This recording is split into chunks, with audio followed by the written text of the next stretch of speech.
All right. The crew in the back says we're good. And we always try to do what they want to do. Okay. Yeah. On the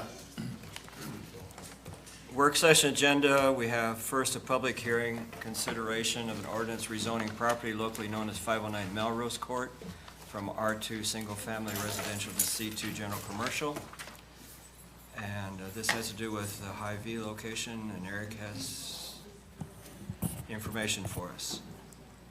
Yeah, item 2 and 3 are somewhat related here. We had a request from Hy-Vee. They have a purchase option on the property at 509 Melrose Court. They don't currently own it, but have a option to purchase it and are looking to rezone it in order to reconfigure their property there on Agency, looking to move their gas station from its location on the west side of their existing property over to this lot at 509 Melrose Court. Currently, that property is zoned R2 Single Family Residential. It's historically been an institutional type use, a school, Head Start, different uses such as that. But it has, which falls under the R2 zoning, but to utilize it for a car wash or gas station, it would have to be zoned commercially. And they've requested to rezone it to C2 in order to, again, expand their development there with the car wash and gas station and reconfigure their parking layout.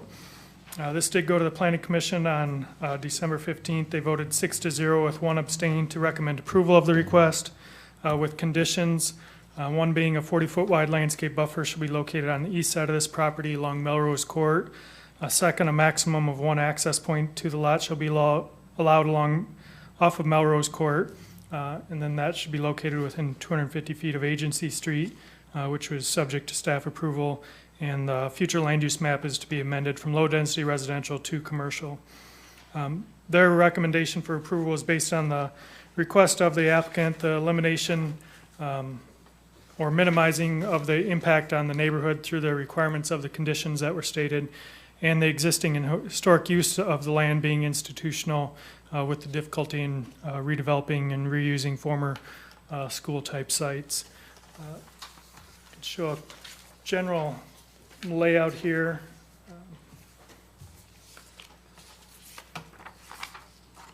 Your dotted, before you take that away, your dotted lines here are already The dotted C2? lines are the zoning district boundaries. Okay. Zoom out here. So everything to the east of this yellow dash line is R2. To the west is C2 general commercial. The south side with the Aldi store is C1 limited commercial. And then on the south side of Agency is R4 multifamily residential. So those are the surrounding current zoning designations in the area. So currently this lot and hash is zoned R2, and they requested to rezone it to C2. Oh, thank you, Eric. This was if we can see it here, a preliminary site plan for the property. Little difficult to see, but this area here over with the yellow dot on it would be the gas station on the site with the pumps, with a car wash to the north, and their lot would now not have that gas station, allow a little better flow and access. They do propose realigning some of their driveways. This is Columbus here on the west, aligning, which currently aligns with Columbus at the light, realigning their eastern driveway in line with what is the access to Aldi right now. And then there is currently a curb cut, though there's not a full driveway, utilizing that existing curb cut for the secondary access to the gas station. A couple comments that did come up through the process was the noise for the car wash. A couple things they had proposed to minimize that were the landscape buffer on the east side, as well as the direction of the car wash would be entering from the east going to the west, so any blowers or noise would be at a minimum shielded by the existing building there, just by the flow of the car wash there. And all the gas station and car wash would be primarily located adjacent to the church across the road. They don't have any development further north. And that was the other concern, was traffic through this neighborhood. But as you saw from the previous plan, any entrance off Melrose would be in line with the church and then primarily coming from Agency or the existing Hy-Vee, where there'd be no access to the site from the neighborhood. So this shows a little more zoomed in on the property, just the configuration. So through the process, again, the primary questions were the noise and then the traffic within that neighborhood, which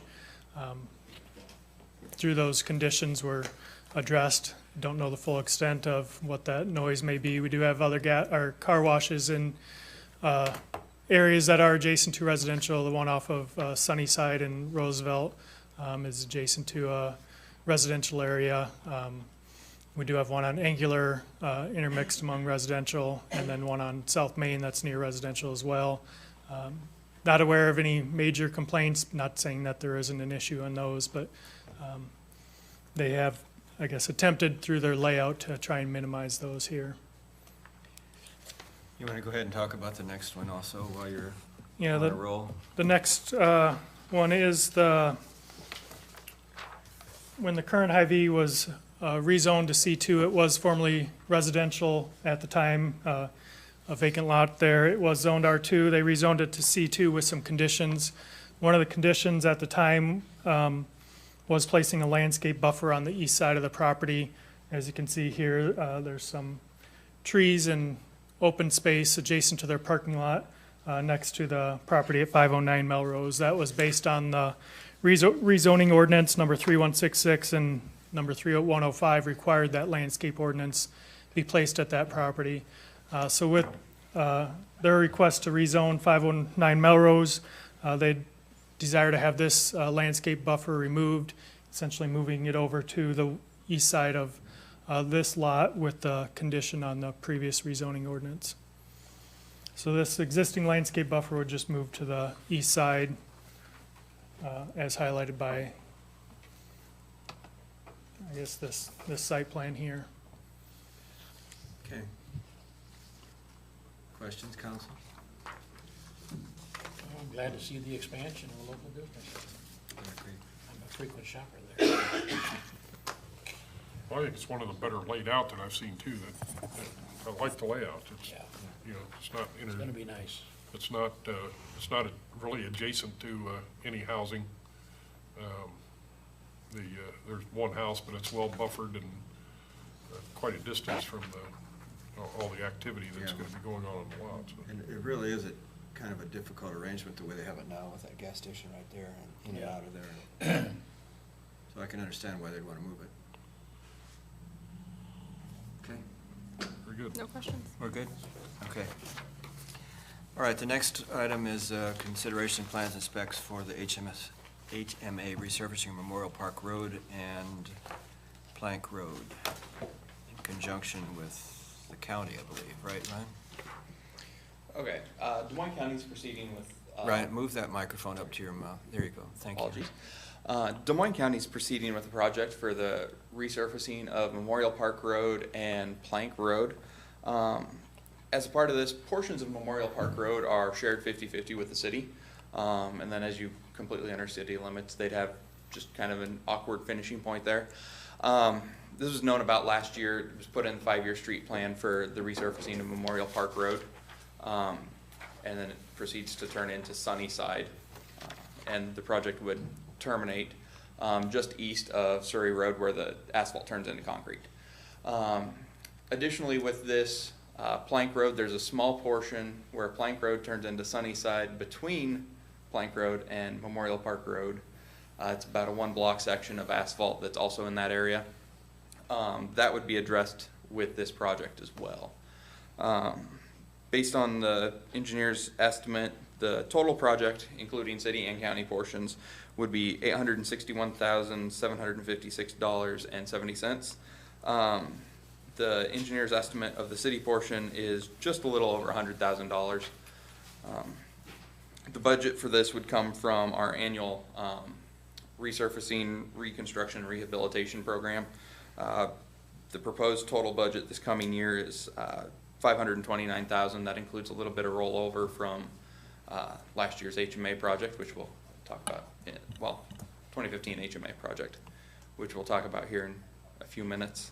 Like I said, the majority of this was planned in the 5-year street plan to be addressed this year. As a part of it, a memorandum of understanding was drafted by the county and submitted to the city for approval. Did similar process with Mill Dam Road in 2015 as well. Any questions? There's different colors up there. Explain what that is. Sorry, I apologize. The blue that's on the screen is actually the county section of the project. The reddish pink would be the city portion. As you get to the far north portion, there it's 50-50 as we're entering the screen, and then you can see where it transitioned to full city. But there's just a long stretch through there that's 50-50 portion. So you're saying the east side is city and The west? east side's city, the west side's county, yes. I think there's a bit of a washout at Memorial Park Road, right next to the road, probably a quarter of a mile down on the maybe the southeast side. Are you aware of that? I know that last summer, Brian Carter, the county engineer, contacted me with regards to a sinkhole that was developing. I directed him to Chris, as that's more of a maintenance issue. I don't know. I thought that they had worked out a resolution to that situation, but it Yeah, appears that that's likely I not the haven't case. been down there in a couple of months, but it was. Okay. I know that Brian and Chris were in discussion about how to address it, because there was a little bit of discussion about whose responsibility it actually was, whether it was a city or county issue, with the roadway being 50-50, and then the county's properties draining onto the city property, as far as whose responsibility it would be to maintain that culvert. Assuming that the location that you're referencing is the same one that Brian contacted me about. I'm pretty sure it is. I would. I would. My understanding at the time is it wasn't anything substantial, but it was just starting to develop. All right, it's awful close to the road. I would just think it should be looked into again, just to make sure that something's been done before they start putting money into a new road and have it sink. Mm-hmm.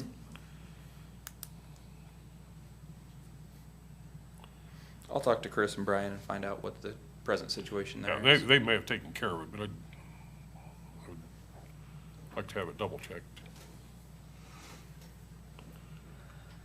Anything else, council, about that? Just happy to see it. Yeah. So's the people that live out there. Yeah, I know some people that live on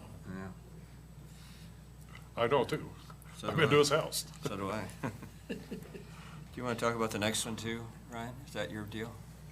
The The next million- one being the $1 million for Mount Pleasant Street Bridge? Actually, Steve was going to take that. Steve's gonna take that, okay. Thank you, Ryan. Okay, Okay, works for me. pass the Um, buck. No, pass the ball. So, boss delegating, that's what it amounts to. Okay. So, in the 5-year CIP, the Mount Pleasant Street Bridge has been up for reconstruction replacement. And that's been contingent upon receiving funding from the DOT Highway Bridge Funds. Every year they have a list of bridges that they take a look at and score based on condition, load rating, just the SI&A forms, structural inventory and rating analysis forms that are done on a biannual basis. On January 14th, the Public Works Director was notified that Mount Pleasant Street Bridge had come up for funding. The DOT is making $1 million available. Well, it's a funding of up to 80% up to $1 million towards the bridge replacement. As I said, the bridge is in the CIP. Now, the CIP did have an anticipated cost of $3 million.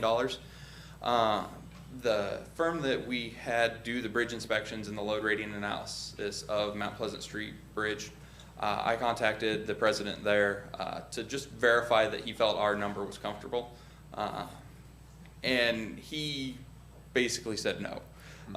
Long story short, the number that we were using was a few years old, and given the location of the bridge, he has some concerns that with the buildings around and the railroad, that costs could come in quite a bit higher. Typically, he said that they've been seeing bridge costs between $110 and $150 per square foot of bridge. The size of the bridge that I had him ballpark me a price on was for a 2-lane bridge with 5-foot sidewalks on both sides. Turned out to be about 21,000 square feet. That 110 to 150 range, he wasn't comfortable stating that it would be within that. He actually estimated based on $180 a square foot due to the other structures around and the railroad.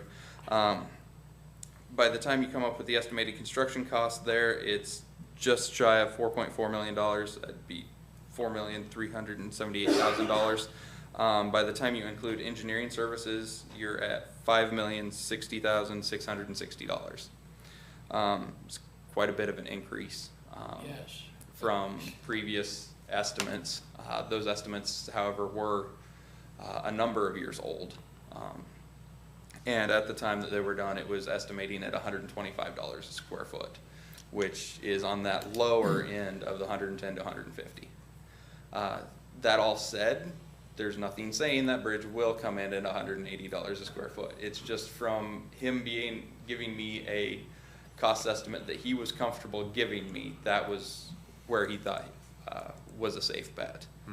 The nice advantage is that our contractor wouldn't be working in water, but they wouldn't have temporary access to build a road to set cranes on and things like that. But dealing with the railroad, having a railroad flagger there every day, typical cost for a flagger is $1,500 a day. So that starts to add up fast on a bridge project. So engineer's estimate of the project would be $5,060,660. Funding sources at this time would be $1 million in federal aid because we would be above our 80-20 match there. City funding would have to be around $4,060,660. Source of local funding that we had on that, within the CIP, we were looking to use TIF funds to make this project happen. We'd been estimating using about $2 million of it. There is a flexibility within TIF that it can accommodate the larger amount. It doesn't compromise any of the other projects that we have that we've talked about for potentially doing with TIF funds that we've actually committed to pursuing. It does, however, have an impact on other potential things that we may look at doing with TIF funds in the future, or the release of value that is something that we've talked about as well. But we can accommodate this project even with a higher cost estimate. The council will need to make a decision either to confirm or reject the funds, and the DOT notified by February 19th of 2016. That should be easy to do. And this $3 million originally, was that what our portion was going to be, or was that the total cost? Total. Total cost, the draft, I found a draft report that was done before I became city engineer that Chuck Britson had done when they were doing a little bit of an evaluation of the bridge and Cascade Bridge. They had estimated that the rehab cost would have been around $3.4 million, and at the time had told the city engineer that the bridge could likely be replaced for that $125 a square foot, which was $2.7 million, I believe, and that didn't include the cost for the removal of the existing structure. So that $3 million is a bit dated, and like I said, on that lower end of what present bridge prices are coming in at. But then we would have been able to take the $1 million off that we would Off give. of that, and it would have been a $2 million yeah. investment by the city. Yeah. But that's happened. Well, it's only going to get worse. I mean, if we don't, the price is only going to go up higher and higher. So, you know, unfortunately. I don't think that we had this on the 5-year plan 2 years ago. We did last year. I believe two Two? years ago it Was had when it been on first- there. At some point under the previous city engineer's tenure, it showed up there. But it wasn't the first 5-year plan we did, but I don't, maybe it was, I maybe think it it was was- on the outside end of it, I but think 2013 was when it was added in. we were able to get it, last year was the first year where we went through the reduced rate load rating at budget time, Correct.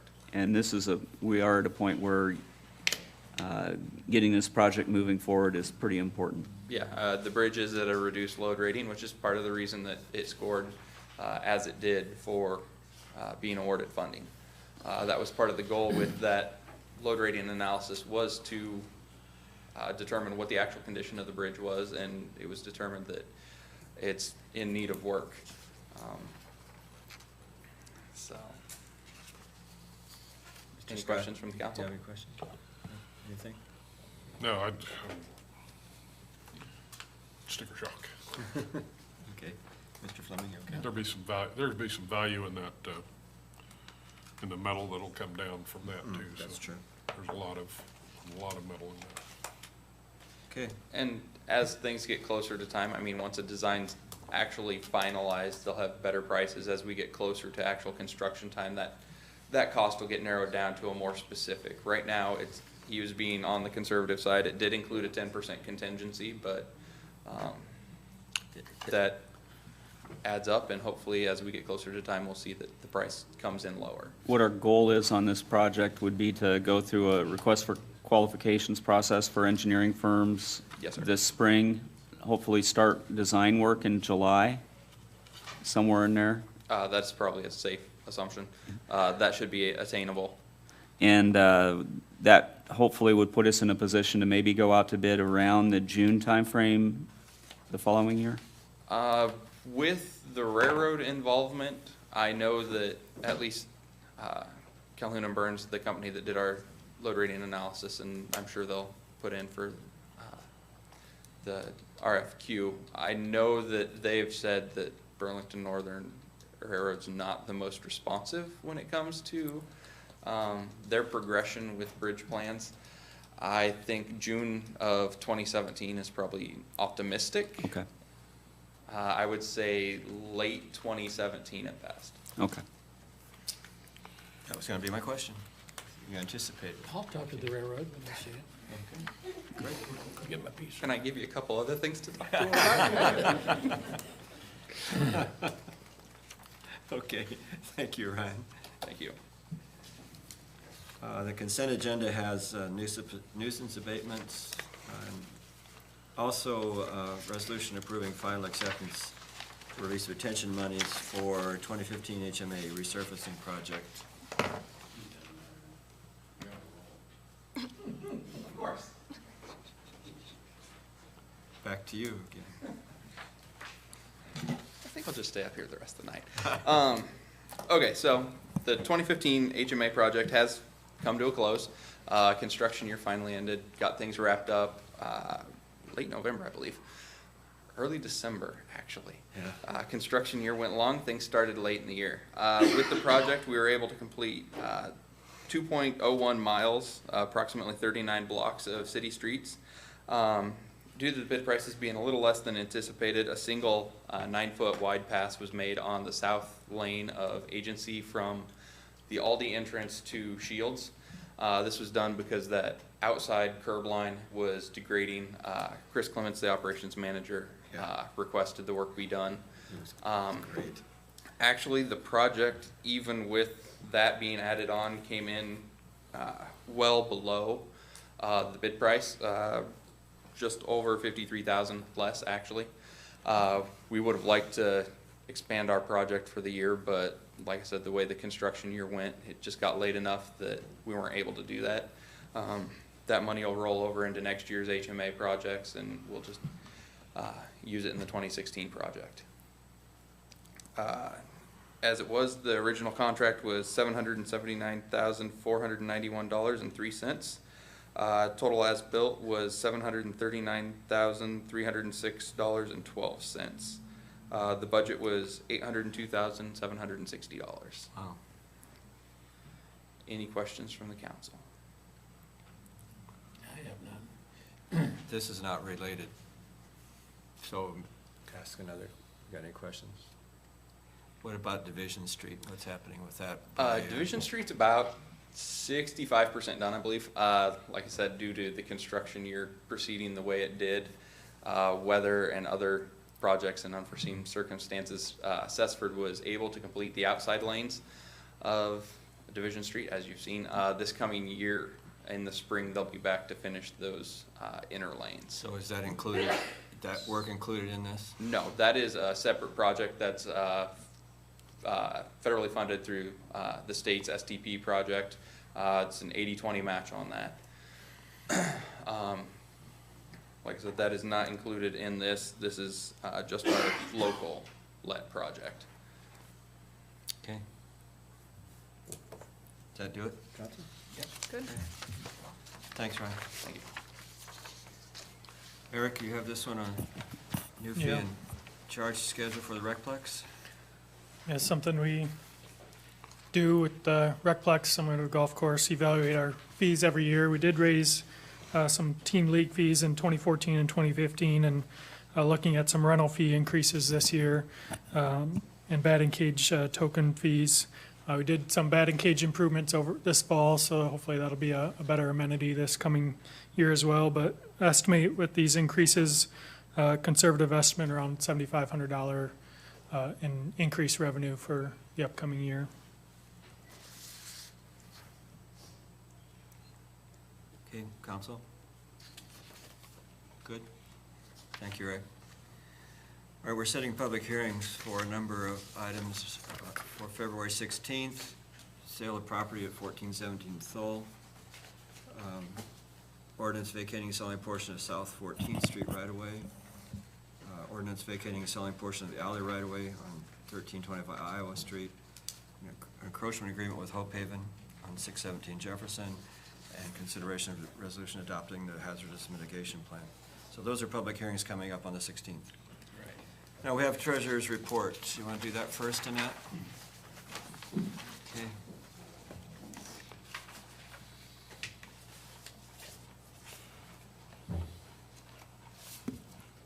All right, in the packet was December's treasurer's report. One thing I will point out that I have two things combined on hotel motel, riverfront development, and parks. I combined the number. So it looks like riverfront development's in the hole, and it's really not. So I wanted to point that out. Okay. Okay. Other than that, the things that on the treasurer's report that you might notice is the downtown facade is still negative, but we're waiting for payments from owners. And that should not be negative if we receive all of our payments. The other things are maybe like the Mazel project. They've been doing Phi Excavating has been doing some work, and that looks like that's supposed to be sewer fees that's covering that, and we probably need to look at transferring that money into there. Okay. I think that's being, the way that was set up, we'll have to have a discussion with Travis. I think that we were looking to use a portion of the balance in the Cascade project. Well, I think there's, $1.5 million or $2 million in there. But that's one, again, I'll talk with Travis. Yeah, so until we figure out what we're doing for sure, Okay. that'll be in the hole, just so that you're aware. And then, I know you guys just talked about the STP project on Division, and those, if you're looking at your capital projects spreadsheets, those are in the hole right now too, but I have requested funds for the STP and for the RISE grant for the work by Silkins. Both of So- those may carry, depending on timing, deficits until we figure out how we're capitalizing a loan for our match on that. That's to be a TIF financed.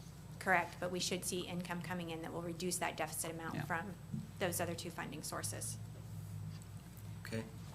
In regards to what you were mentioning on the hotel motel tax, the riverfront development should have had a little over $24,000 of expenditures in it, and the park should have had the remaining 7955. yeah. So as you move forward, that'll get, Yes, I've already corrected it, Yeah. it's just not corrected in this one that's in the Yeah. packet. So other than that, I didn't see anything that was unusual or out of the ordinary. So, and if you guys have any questions. I don't, just a comment, I appreciate that we get these every month. Didn't always used to be that way, and I appreciate it, so thank you. All right, thanks. Thank you.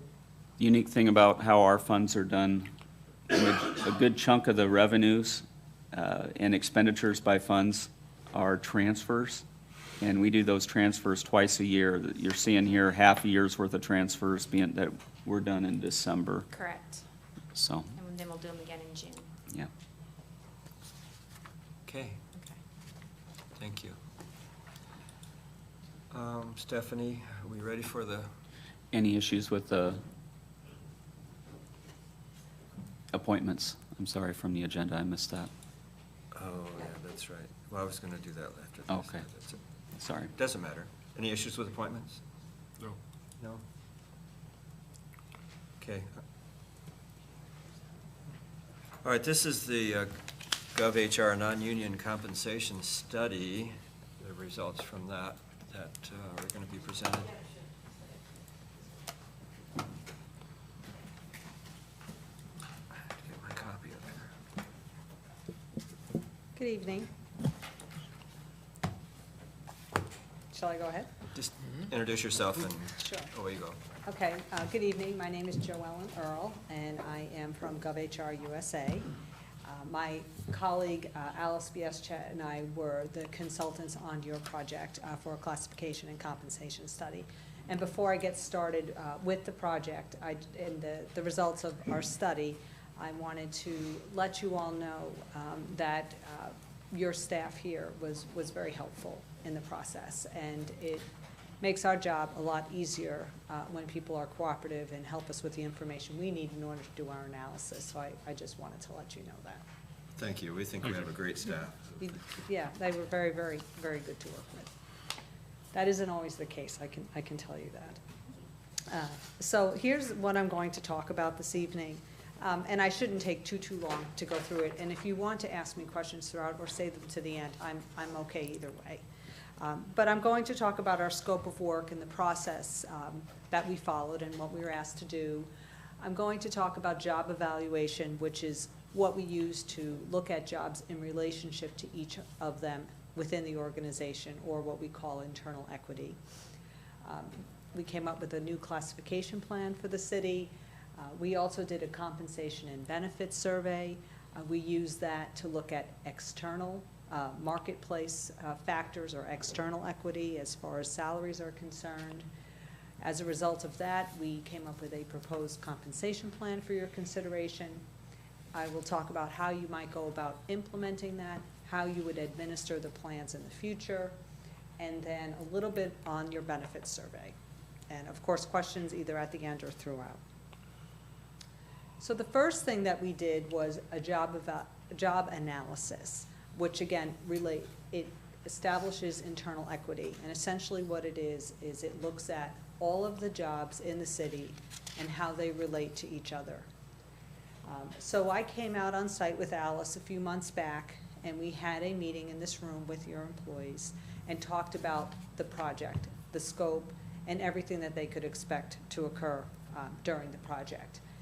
We also talked to the city about communities to which we were going to request salary and benefits data, and I'll speak to that a little bit more. We distributed materials to the employees, specifically a job analysis questionnaire, and explained how we needed them to fill it out.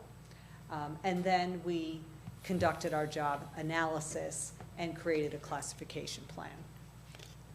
The second thing we did was the analysis of the information we received from all the comparable communities with the benefits and the salary information. And then we developed a draft report, which you have in front of you this evening.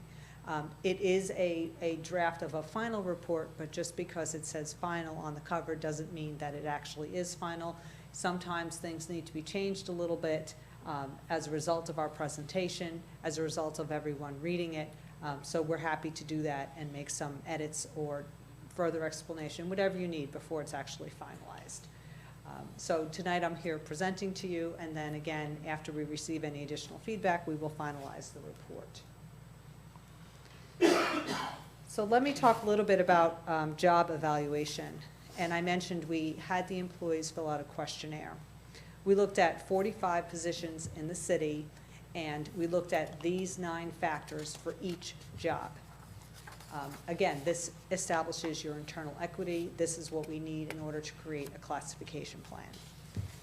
So we looked at things from education and work experience all the way through the working conditions and the technology used in positions. One of the things that we maintain in our system is that every job is now touched by technology. You know, years ago that may not have been the case, but even people that are working out in the field have an element of technological knowledge that they need in order to perform their work. So again, we had everyone fill out a questionnaire. It's called a job analysis questionnaire. We also came on site and interviewed employees, and we looked at the supervisor comments. So every employee that has a position was interviewed, or we had a conversation over the telephone if they were not available when we were on site. As a result of all of that information gathering, we assign a point value to that questionnaire. So each one of those 9 factors has a numeric value attached to it depending on how they answer the question. So for example, someone who needs a high school education will have one value, and a different position that needs a bachelor's degree will have a different value. Same with years of experience. So while you will see that some jobs are in the same grade within the classification plan, the way they got there may be different depending on how those questions were answered. Again, we group the jobs into grades, which is in the classification plan, in order as a result of that evaluation. So the classification plan that I'm talking about is on pages 22 and 23 in your report. Again, it relates all of the jobs within the city, not taking in any external information. There are 11 grades within the plan. And again, it's in the report on pages 22 and 23. So you can look at the jobs that had the highest value will be in grade 11, all the way down to the more entry-level positions would be at the lowest grades. The next thing we did was the compensation and benefits survey. And we actually did this in 2 phases. When we talked to the city initially, the city told us that there's 6 communities to which you compare regularly, and they're up here. And with all of those communities, they're plus or minus 10% of the per capita income in Burlington. And they are throughout the state. Usually when we do this type of analysis, we like to take more factors into consideration when we're determining whether or not a community is comparable to the city. So we actually went through that analysis to see if we could find more jurisdictions that might be comparable. And that was the second phase. We actually added more communities to the list based on proximity and size, using the analysis that we would generally use in our studies. So, and I'll show you all of the communities on the next slide, but we chose 14, 13 responded for a response rate of 93%, which is actually very good. We were very, very pleased with that response. And here's all of the communities that we surveyed. So some of them are, again, the ones you saw on that slide that the community regularly compares to, and then we added a few others in based on proximity and size. So what happened in this compensation survey? We picked 31 positions out of the 45 that we looked at in order to request salary data on. We call those positions benchmark positions, and essentially what that means is it's likely that we'll get salary data on them in another community. So like a public safety position, it's likely that that position would also exist in another community. So we really tried to pick positions that we think we're going to get data about. The other thing that we do in the salary survey is we define the job. So when we send out a salary survey, we want to make sure that we're actually explaining what the job is in the city of Burlington, so when we get data back, it's actually relevant to what we're seeking. When we're gathering data, we prefer to get salary range data as opposed to actual salaries, and the reason for that is because the range is the actual market value of the job. If you only have actual salary data, it's hard to use that because you don't know how long the incumbent employee was in the position. It could be a new employee, it could be a long-term employee. So our preference is always to use salary range data. We review it. So one of the things that we like to do is we want to make sure that all of the information we receive we believe is relevant to the study. Sometimes there might be an outlier piece of data, and we might follow up with the community to say, you know, do we have the right position here? Why is it this way? So we actually really want to make sure that we're looking at to make sure it really is relevant to what we're analyzing.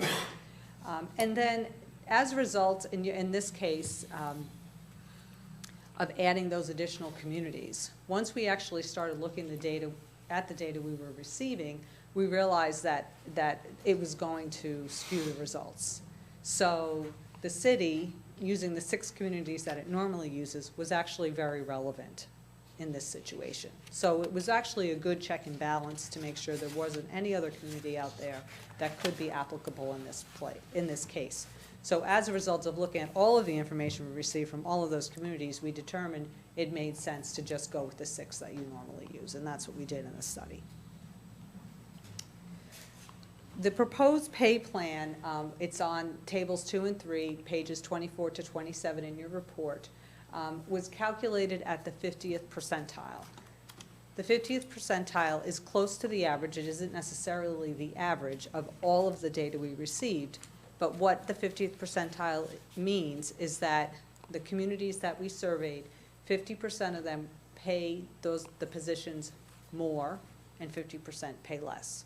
So we had a discussion as to what should the philosophy be in Burlington, and it was determined it should be about right in the middle, okay, close to the average, but at the 50th percentile. So that's the data that you have in your report. We applied that data to the the classification plan, the 11 grades, and that's what you'll see on these tables. And each range that we're recommending has a spread from minimum pay to maximum pay of 30%. Now, one of the things that gets tricky when you're trying to put all of this information together, in essence, it's like a giant puzzle.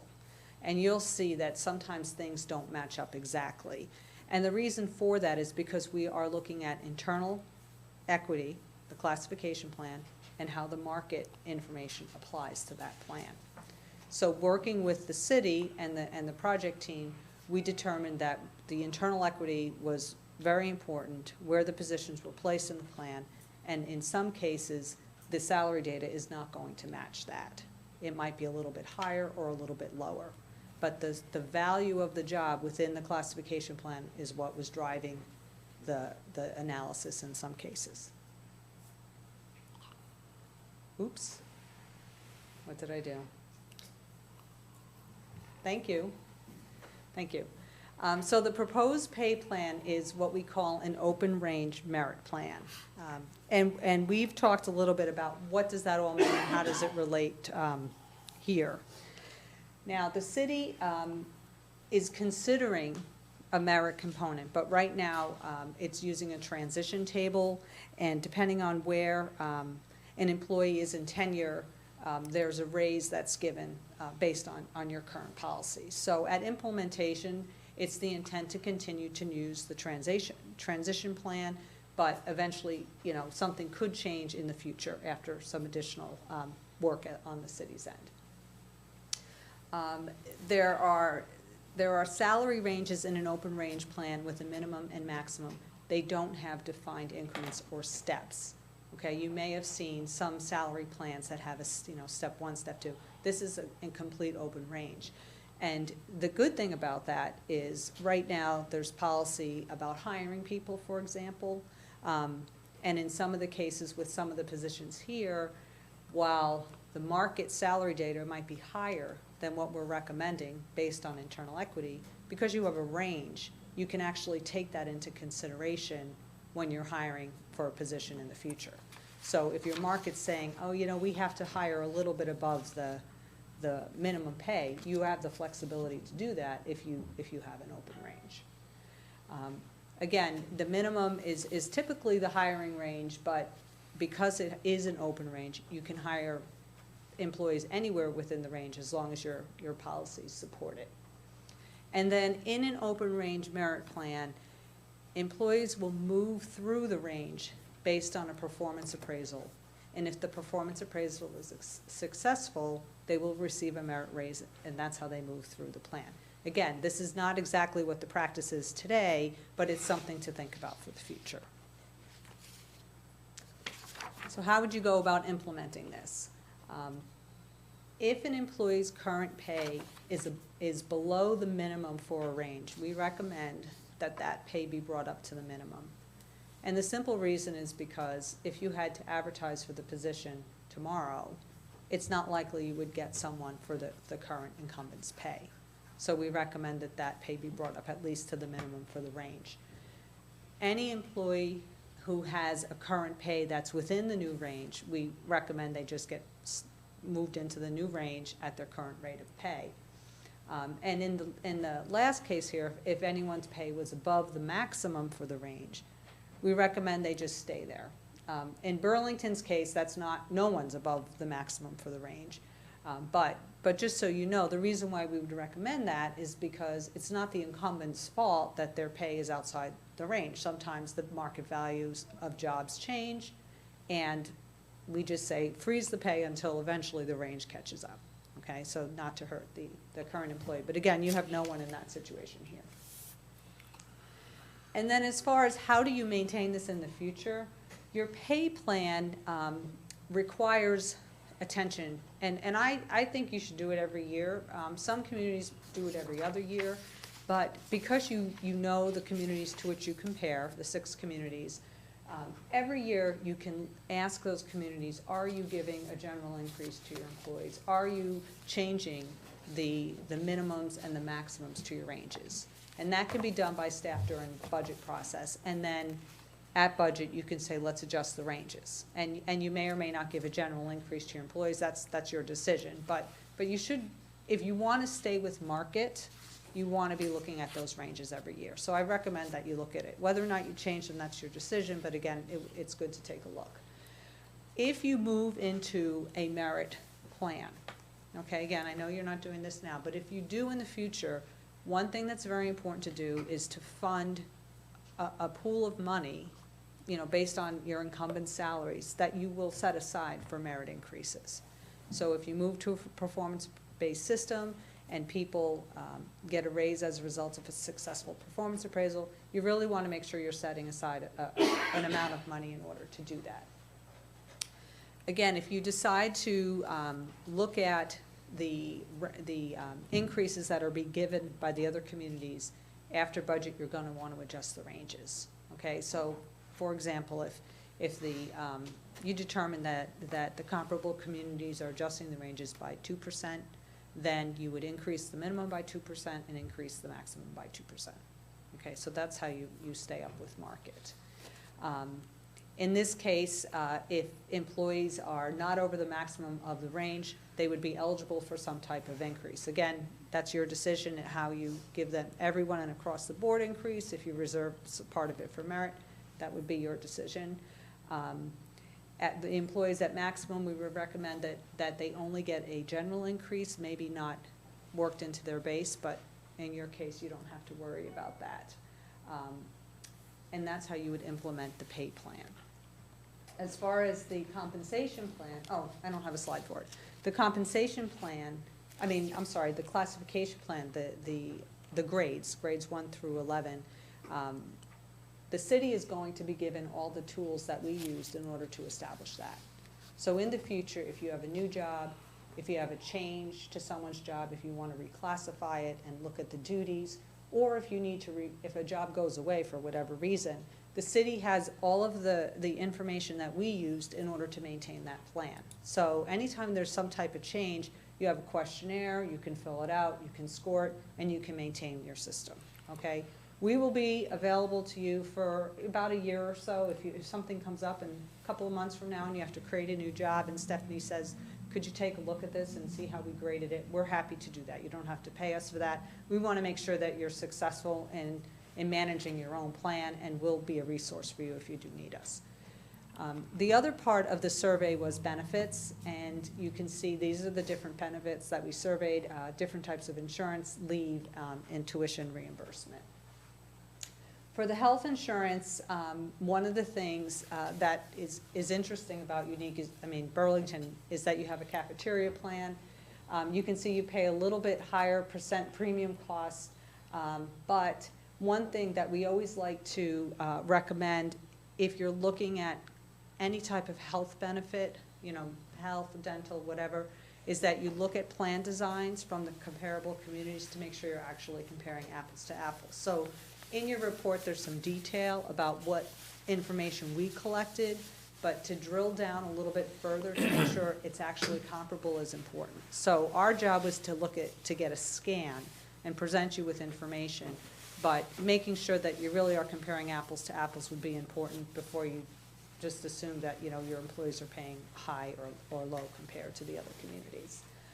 As far as your time off for holidays and personal days, you're right in the ballpark with the other communities. Sick leave, there's a little bit more.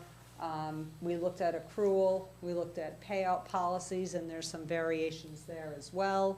You give a little bit more vacation at the beginning, but then a little bit less as you go on. So it probably averages out. And then your tuition reimbursement, only 5 other comps offer a program. So again, it's a scan. All of the information's in your report in a separate appendix, but it's good. Overall, I think it's good and as far as looking at how Burlington relates to the other communities. And I believe that is the information I have for you. Jim, did this give you what you were looking for? Well, as Stephanie and I have had some requests for consideration of changing positions over the last couple of years. And as you go and take a look at one, and then you have another department says, well, what about a similar type position in our area? It's been very difficult to do a good job of having a good tool that you can consistently use across the board for the different positions to make sure that you're really being comparable. That's the role that they've played with doing the JAQs Yes. that you did. The employees did, and then their supervisors reviewed and compiled. You did the interviews with them to make sure that those seemed accurate and to make adjustments. Having that being done by an objective third party across the whole system was very beneficial. It bore out a couple of the changes that we made. It showed some areas where we hadn't, I think, made changes that probably they should have been made, and this really is bringing that to the fore of areas where we haven't been treating everyone comparably. So, this is a big deal for us to make sure. The biggest thing that we were looking for, and when we were working with them, that we stressed was the need to have internal comparability, that we were treating all of our employees equitably from top to bottom in this group. It's been noted as the employees have looked and seen some positions that they could say that they feel that a given pay range, the midpoint doesn't exactly match where they think a given position should be based on what its market is, but this gives a great range of being able to try to accommodate what those ranges are with making sure that we don't lose that internal equity. So, very valuable. So have you already started to implement this then? Now, this is tentative. This is all, as you have this here, this is a rough draft, and for approving the final version, what do you see as a recommended process? They've got this now for their review. If they feel comfortable, they bring it back to a later council meeting for approval of this? Yes, I think what would be good is everyone's seeing this for the first time. We recommend that you see it and then employees see it, and there may be some, after you review, you may have some questions if you think of something after tonight. So maybe just wait a little period of time just to see if there's anything that pops up. ask us, and then we can make those adjustments and give you any updated report as a final, and then you could take action at that point. What we have done in regards to the budget, the numbers that have been presented and will be presented by the different departments, the main area where we had positions that were paid out of range, not all of them, but a lot of them were within development. We put in within the proposed budget figures for salaries and benefits an increase to accommodate getting those positions that were below these recommended new pay ranges up to the minimums. So we made sure that we were covering that. But outside of that, we don't have anything to implement until after this has been approved. Okay. So if I figured that right, that's somewhere around $44,000 to $45,000. I'm just taking the ones that are in green Yes. and moving them to the minimums. Yeah, I did a calculation for Jim, and then we actually increased the salary Oh. table by 2.5%, because we want to implement this as of July 1st, 2016. So their recommendation was to increase the tables, because that's what the rest of our comps are doing. So we asked them to go back, redo the salary to already include that. So we implement something that's ready to go July 1st, 2016. But I think I calculated about 36,000, but now those increased a little bit. So probably the 40,000 is a good idea to get people up to the minimums. And then they'll get the transition table raise on top of that as of July 1st. And I don't remember where all the positions were. I think there was one or two that were in the sewer department, or is that? Yeah, there was one in the sewer. Sanitary sewer, one? Wastewater, sorry. Sometimes I get the right title and almost never. The majority of the positions were in Eric's area. Yeah, code inspector and city planner. Safety director. And then, what's, Park superintendent, then there's still another one. city engineer, and development director. They had an office office coordinator for down there? Yeah, that was at the wastewater. I meant downstairs, actually, but, Oh, yeah. Yeah, there's one there too. You're right. so. Yeah. Stephanie, while you're there, she mentions going to a merit-based plan. What do we currently do, and how does it work, and how do employees get evaluated, and so Okay. forth? Could you explain Currently, that to right her? now, when we approve our non-union personnel, that has the raise in it, and it's just been given to everybody based on the raise that you approve and the transition table. We do have a separate performance evaluation that we use citywide. I think it's been about a year or year and a half ago, we put a group together to revamp it. So we came up with a new form. We just looked at it, about 14 categories, because you recommended maybe shortening it a little bit. But we did implement this last year, that everybody now is getting a performance evaluation.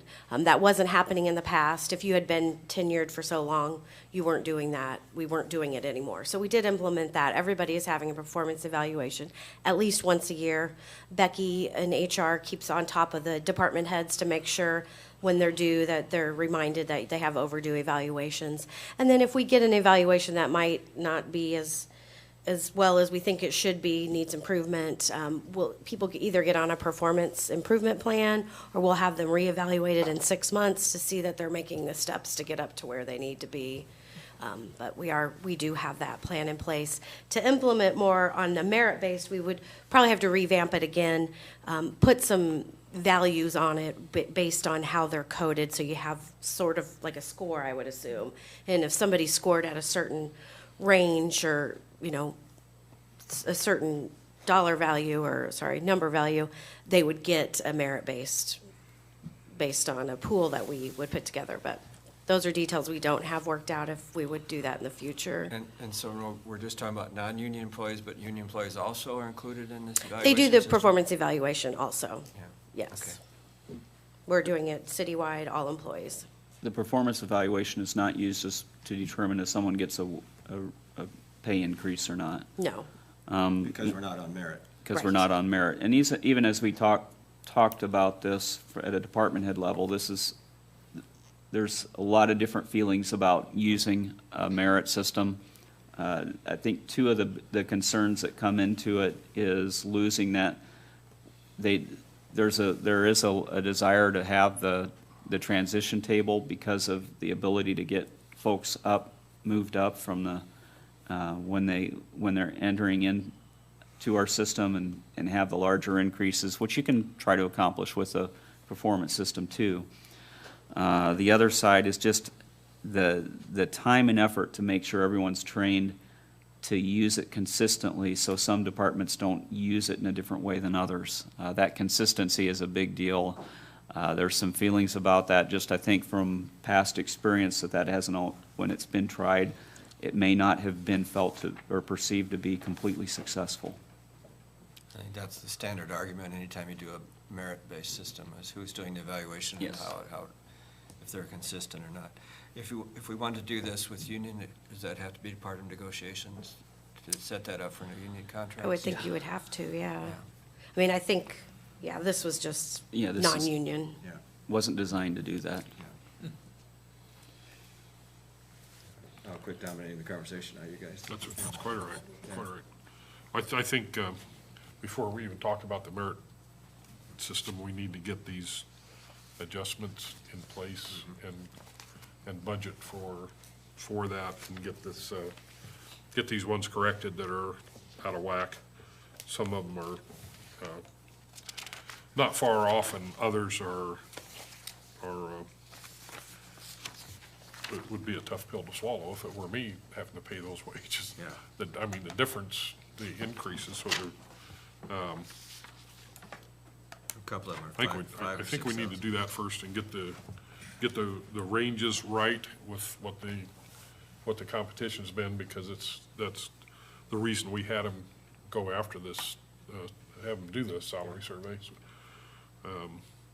In a year or two, then we can look at that, at the merit-based Yeah. program.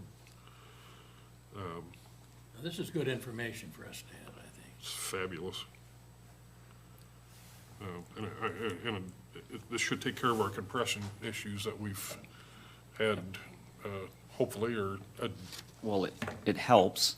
I think that the departments that have compression issues, how did those positions work out as you've looked at those?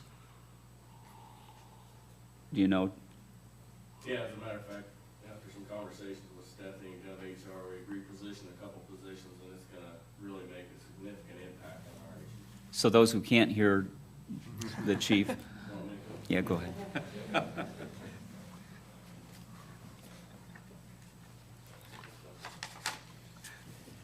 No, after we went through the interview process and they sent out the draft to the department heads to take a look, we did look at, like, one position was a sergeant position. And by the job analysis score, they qualified for a 7, but if they were entered into grade 6, and I looked at where their current midpoint is versus their new midpoint, that this compression issue would have got worse. And so with their current score, they were moved into a grade 7, which is for the most part going to eliminate that issue for us. And that's always been an issue ever since, for 20 years, and I know Mr. Scott's real familiar with it. From the beginning of having that position, we just never could get it far enough away from the patrol position to really make it worth the responsibility they had. And so for the first time, I think this was very complete for that position. It's going to make a big difference for our organization. And as I look at the lieutenant and major, it clearly addressed that as well. So, yeah, I mean, from our department, once we made that adjustment with the sergeants, I think it'll help us tremendously with that Okay. issue. Good. Thanks. I'd have to say outside of, well, even in Eric's department, we had some concerns raised from this, but I think everyone could see areas where this doesn't address every concern that people have, and there's still questions as we've gone through this process. Some of them have been worked out.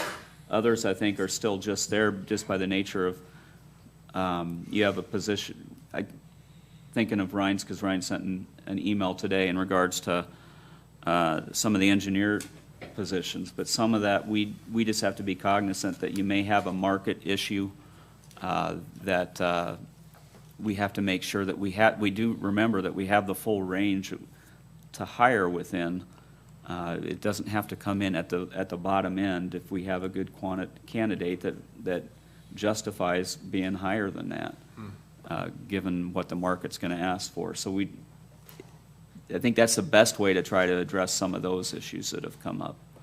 But Okay. So what do we do next? we'll bring this back for a future meeting to have on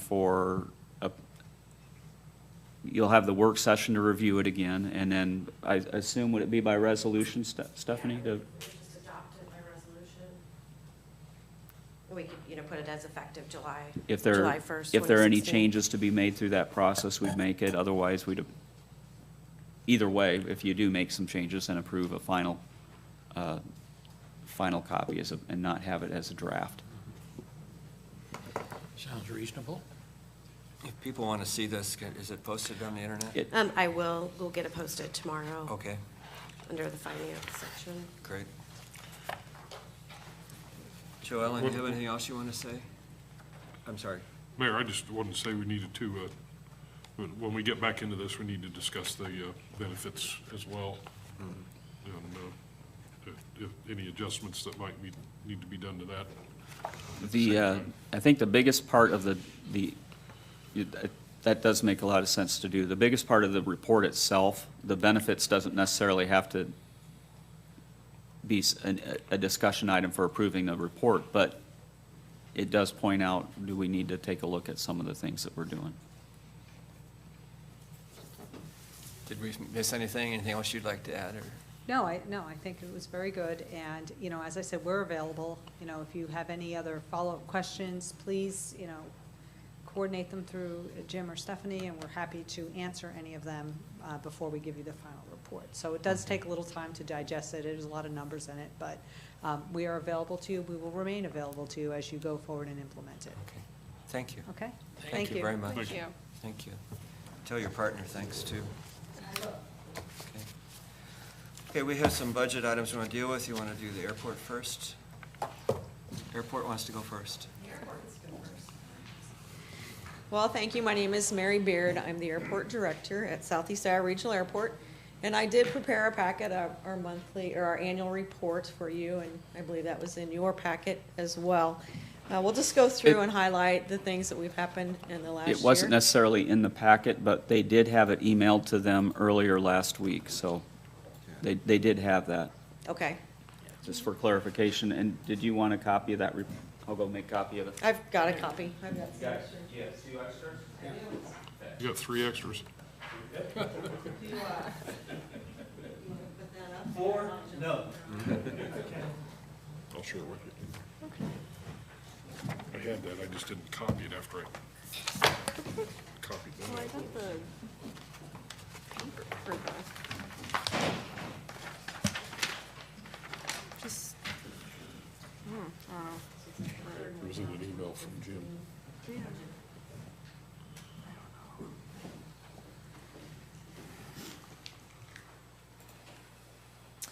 I can go ahead and start talking through this a little bit while Eric is pulling that up. So we look at our last calendar year. We looked at a lot of numbers. We looked at our destinations. We look at our employments. We look at our funding. As part of our requirement with the 2080 agreement, we need to bring that forward to all of the supporting entities. We bring forward our 5-year capital improvement plan, as well as our operating budget. So I've outlined a little bit of that information. That was it, Eric. Mm-hmm. That's it. We'd have to make it a little bit smaller, the 102% if you drop that down. There you go. Thank you, Eric. So the first picture here shows our general aviation destinations. It's kind of hard to see, but there's yellow dots all over the map for the United States. That is our general aviation traffic. So we leave Burlington and go all the way to Florida, up to Maine, out to California, or vice versa. They come from those locations into Burlington. So the airport is utilized by a lot of other communities. That just is a representation of general aviation. The next graph is monthly operations, and total general aviation operations in 2015 was 1,656. Commercial aviation operations, that would be Air Choice One. We had 2,475 for a total of operations of 4,131. 7% increase in 2015 over 2014. A couple things I think we can relate that to. The cost of fuel, I think we can also relate that to our economy and the increase of the businesses that we have coming into our community and surrounding communities. So general aviation has seen a boost of that 7% last year. Now, the next page is the commercial air service. So currently we still have Air Choice One with daily flights to Chicago O'Hare and St. Louis Lambert. Our essential air service contract has been extended to January 2018. So that was awarded by the US DOT in December of last year. In 2015, we served 14,890 commercial air service passengers. The total number of employments, we talk about this employments a lot, it was 6,900. Also, employments, if we reach 10,000 employments, that entitles us to $1 million in federal funding every year. However, the capacity of what we currently have with Air Choice One, it would be very difficult for us to ever reach 10,000 employments. So I just want to also let you know we're very, very fortunate to have Air Choice One with the 2 different locations of St. Louis and Chicago. The size of their aircraft is critical, though, right? It is. So 8 passengers is what we can serve each way. Currently 4 times a day. If you do the math, we can't quite reach that 10,000 number. But as you can see, it's also leveled off 2014 from 2014. So that's probably where we will be. That's where we'll continue to be unless they increase their capacity. And the next page. Catch-22 because they won't increase their capacity unless they get more passengers and. Which comes first? Yeah. Exactly right.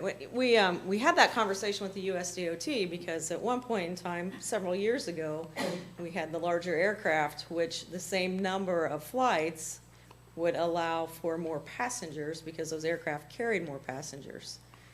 So we tried to get them to up that to their frequency so that would be equal in numbers, but their thought is they are providing an essential air service transportation network. So that's where we stand with that. 2015 airport projects completed. Just wanted to give a rundown of that. Every year, the Iowa Department of Transportation provides about $35,000 in marketing funds for us. So we help market Air Choice One. You'll see that in the newspaper, hear it on the radio, different places. And that is a 80-20 match, so we provide 20% of that. We had a Jet A fuel farm improvement. Our tank lining was falling to the bottom of the tank, so we had to replace that tank.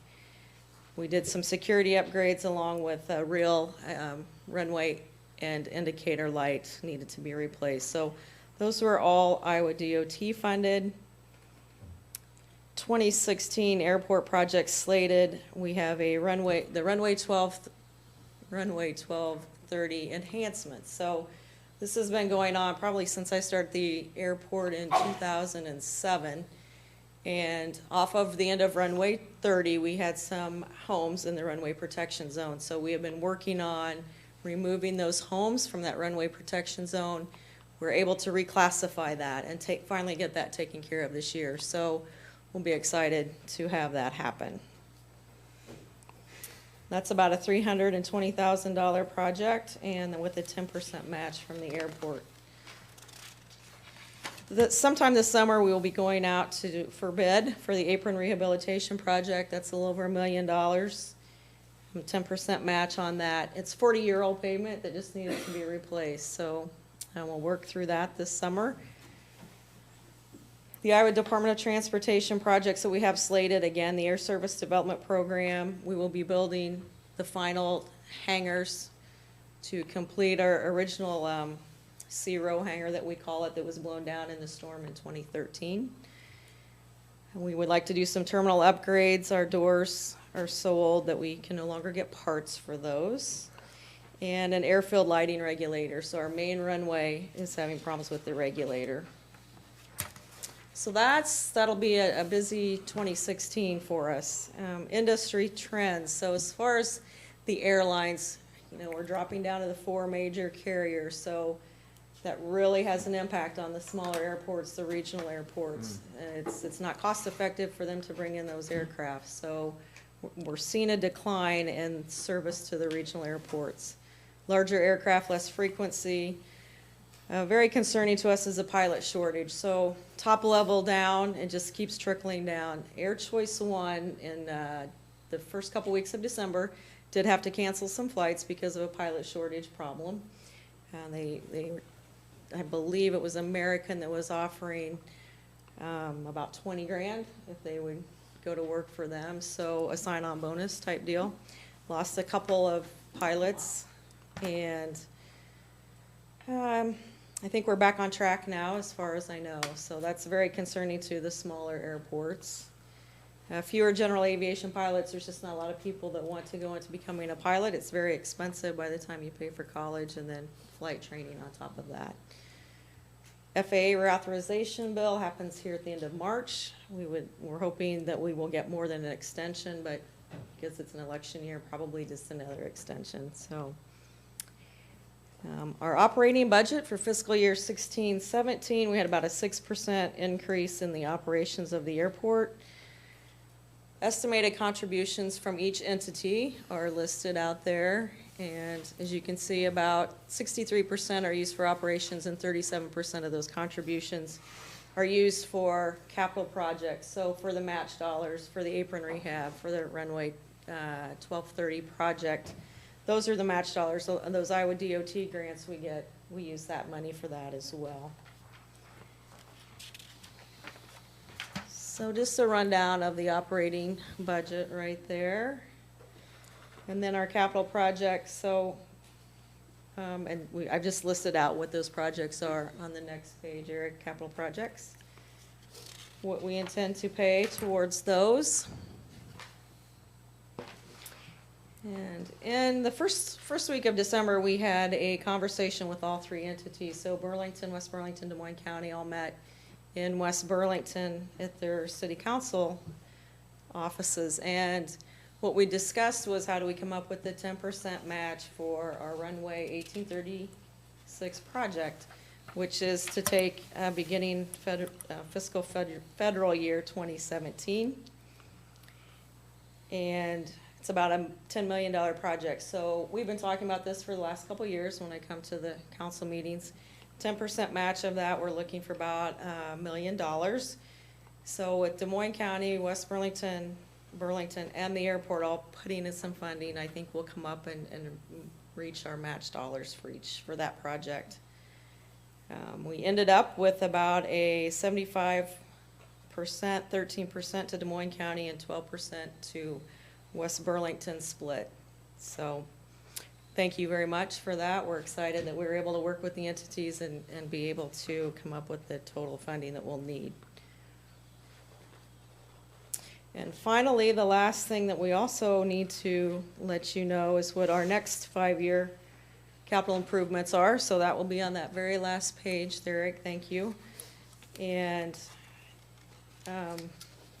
fiscal year 16-17, we have some taxiway improvements. Complete our C-row hangars, our terminal upgrades, and the 1836 regulator. So we've got about $406,000 in capital improvements budgeted. And 17-18, we have about $585,000 budgeted. And then 18-19, that's when we began the Runway 1836 project. So that's $4.7 million, and then 19-20, 4.7. By the time 2021 rolled around, we thought we'd probably expended enough funds, so we didn't plan anything for those years. So It's good to end on a little humor. What about the private aircraft businesses?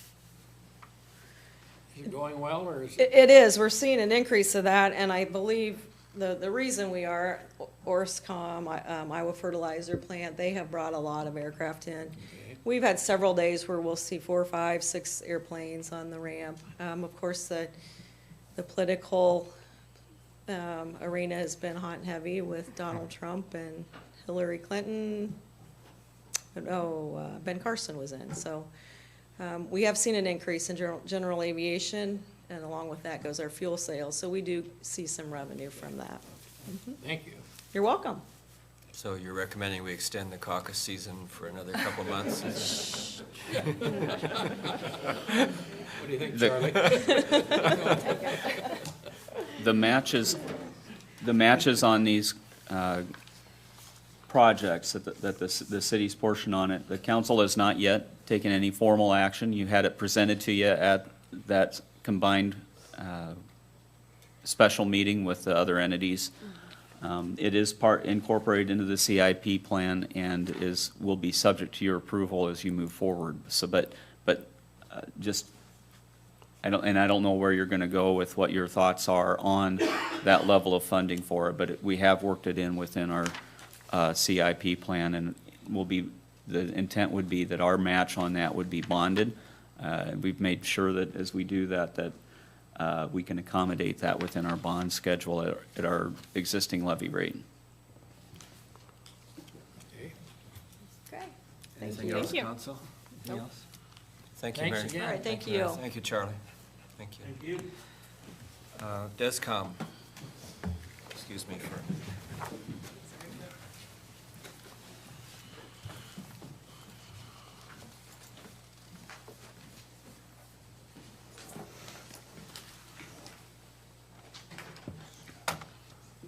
Yeah, just the budget part's fine.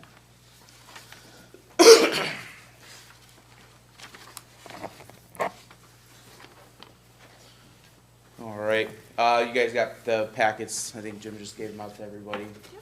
On the front page is just some, Johnny, yes, sir. hey, could you just do a brief overview of who you are, how long you've been with the entity, man. how long the entity's been around, and how it's functioning now? Sure. My name's Johnny Platt. I'm the Director of Des Moines County Communications, DESCOM. It was incorporated July 1st of 2014. I started July 28th of 2014, so we've been going since then as our own entity as an E28 agency between Des Moines County and the Mediapolis, Danville, Burlington, and West Burlington. We've incorporated some major programs that have benefited everybody in this county, including emergency medical dispatch, priority dispatch, and we've worked very closely with some of the county fire agencies to really centralize and unify some of the commands that they do in numbering systems throughout the county. We work very closely with all the public safety agencies and try to accommodate everybody. We've not really had any major issues, knock on wood, but is there any questions as to what we do? Prior to July 1, 2014, all the same functions were done within the city structure. This was essentially under the police department, and a lot of the duties that are now being done by Johnny were done by administrative staff within the police department. One of the majors spent a significant amount of his time, as well as other operational staff, just to fill in as need be as time's gone on. We, at that point, had all of the, and I know that Doug reviewed this a little bit, but we had all the expenditures coming within the city budget, and then we had reimbursements from the other entities to fund their share. Now what you'll see is they have their whole budget done separate from the city, and all the different entities are board their proportional share of those overall costs, and we incorporate that, our portion of the budget into, well, our budget. We don't see their whole operational costs now. So as you have that, now you have your budget that you're presenting. Yes. The second page there, see up there. The first column there is the 2016 budget. The next column is where we were at September 30th of 15, and that third column is what we're requesting for this next fiscal year. You'll see that it is a 3.52% increase. That is due to contract negotiations coming up. We have to accommodate for pay raises. We have almost half of my staff is gonna be doing a contractual step increase in pay this next coming fiscal year, so that's hitting us pretty hard, actually. Our overtime budget increased slightly. And then the group insurance area is still kind of undecided, as those numbers don't come in until March. We have tentative numbers. I don't Yeah. know what you have built into yours. What was it? I have 5.04% built in, Which is Which is- probably a little low. which is probably a little bit low, but I have it made up for in a couple of other areas, hopefully, to cover that shortfall, so. The total increase is $30,350, and what that means to the city of Burlington is gonna be an additional $19,314.74, for a total yearly amount owed from the city of Burlington will be $568,527.94, as that is 63.64% of the overall budget that I'm requesting for the next fiscal year. Is that based on population or calls or? It is based on the population that was agreed upon in the E28 agreement, and I think those, you know, I honestly don't know when we're supposed to reevaluate those numbers, if it's not until the end of the E28 agreement, which will be 2019, so. How many employees? We currently have 9 full-time, 1 part-time, and 2 part-time on-calls, and we have 1 full-time position open that we're hiring for, so. Are we looking at adding other entities to our group?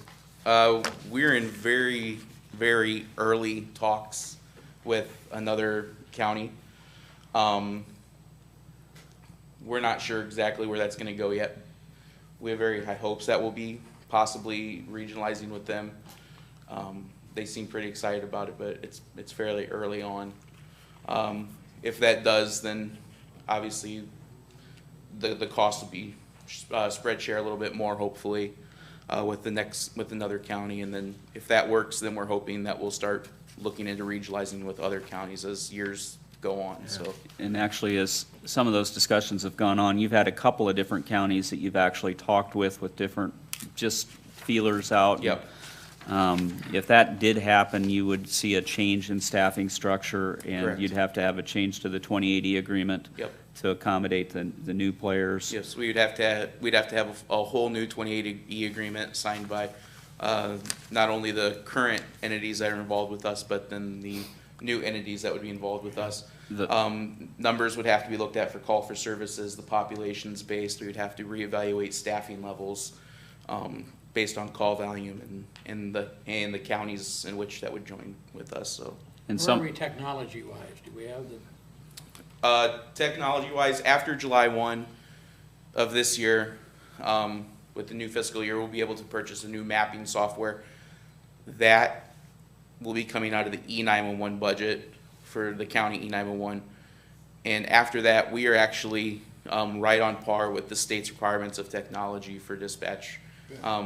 We'll be able to go text to 911 within this year. So we have a really great CAD program, which is the computer-aided dispatching program. We're in the process of getting new radios for all the law enforcement in Des Moines County, and then working on the all-new radios for the fire and EMS service throughout the county. So we're right on track with technology and new equipment, so. where are you at on potentially, where you end up moving to, or given our looking at a new facility? Go asking my question again. I don't know. We've discussed it a couple of times at DESCOM board meetings. We're at this point kind of looking at going with the police department, possibly in the new building. We're kind of looking at, I know Jim's kind of been maybe putting together some numbers about on a lease agreement through the city with going with the police department. Actually, not yet. I need to know Okay. what you're wanting to have. A lot of space. So, okay, we will be working on that, and then we're also obviously always keeping our mind open, keeping in account that if these other agencies would feel more comfortable, maybe going to a non-shared facility, if they're gonna go with us. Yeah. It's kind of a wait and see game and seeing how these other agencies, the feelers that we're putting out, how they're gonna feel about us going with the city entity, or if we need to go out, maybe explore our own facility. So that's something that we're still working on. Yep. I think that there is an understanding, DESCOM board, Tim Scott sits on that as well, needs to have a decision made fairly soon which way to go, because as we move forward with design, we need to make sure that we're accommodating that within those designs. Correct. So we do have a little bit of time, and as we've talked with a couple of other counties about the potential for what we might do, we want to make sure that they have an understanding. I mean, no decisions need to be made, but we just need to know what's the level of comfort over the next few years, dependent on what decision is made by DESCOM's board. Good. Is that fair enough? Sounds right to me. Yep, yep. Okay, anything else, council? Are you done, sir? I think so. Okay, anything else? Thank you. Thank you. Thanks. Thank you. And last but not least, Venue Works is up.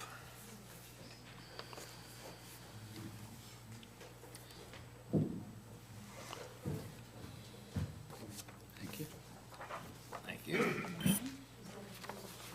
Thank you, Emily.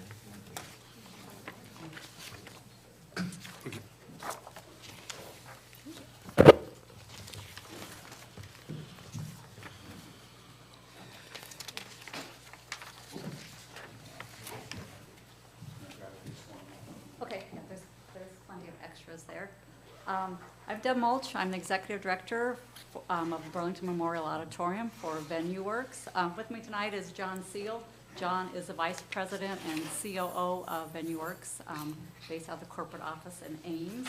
And I think I have good news for you, and listening to the other groups, that in our budget for fiscal year 17, we are projecting a reduction of the net loss of a little over $33,000.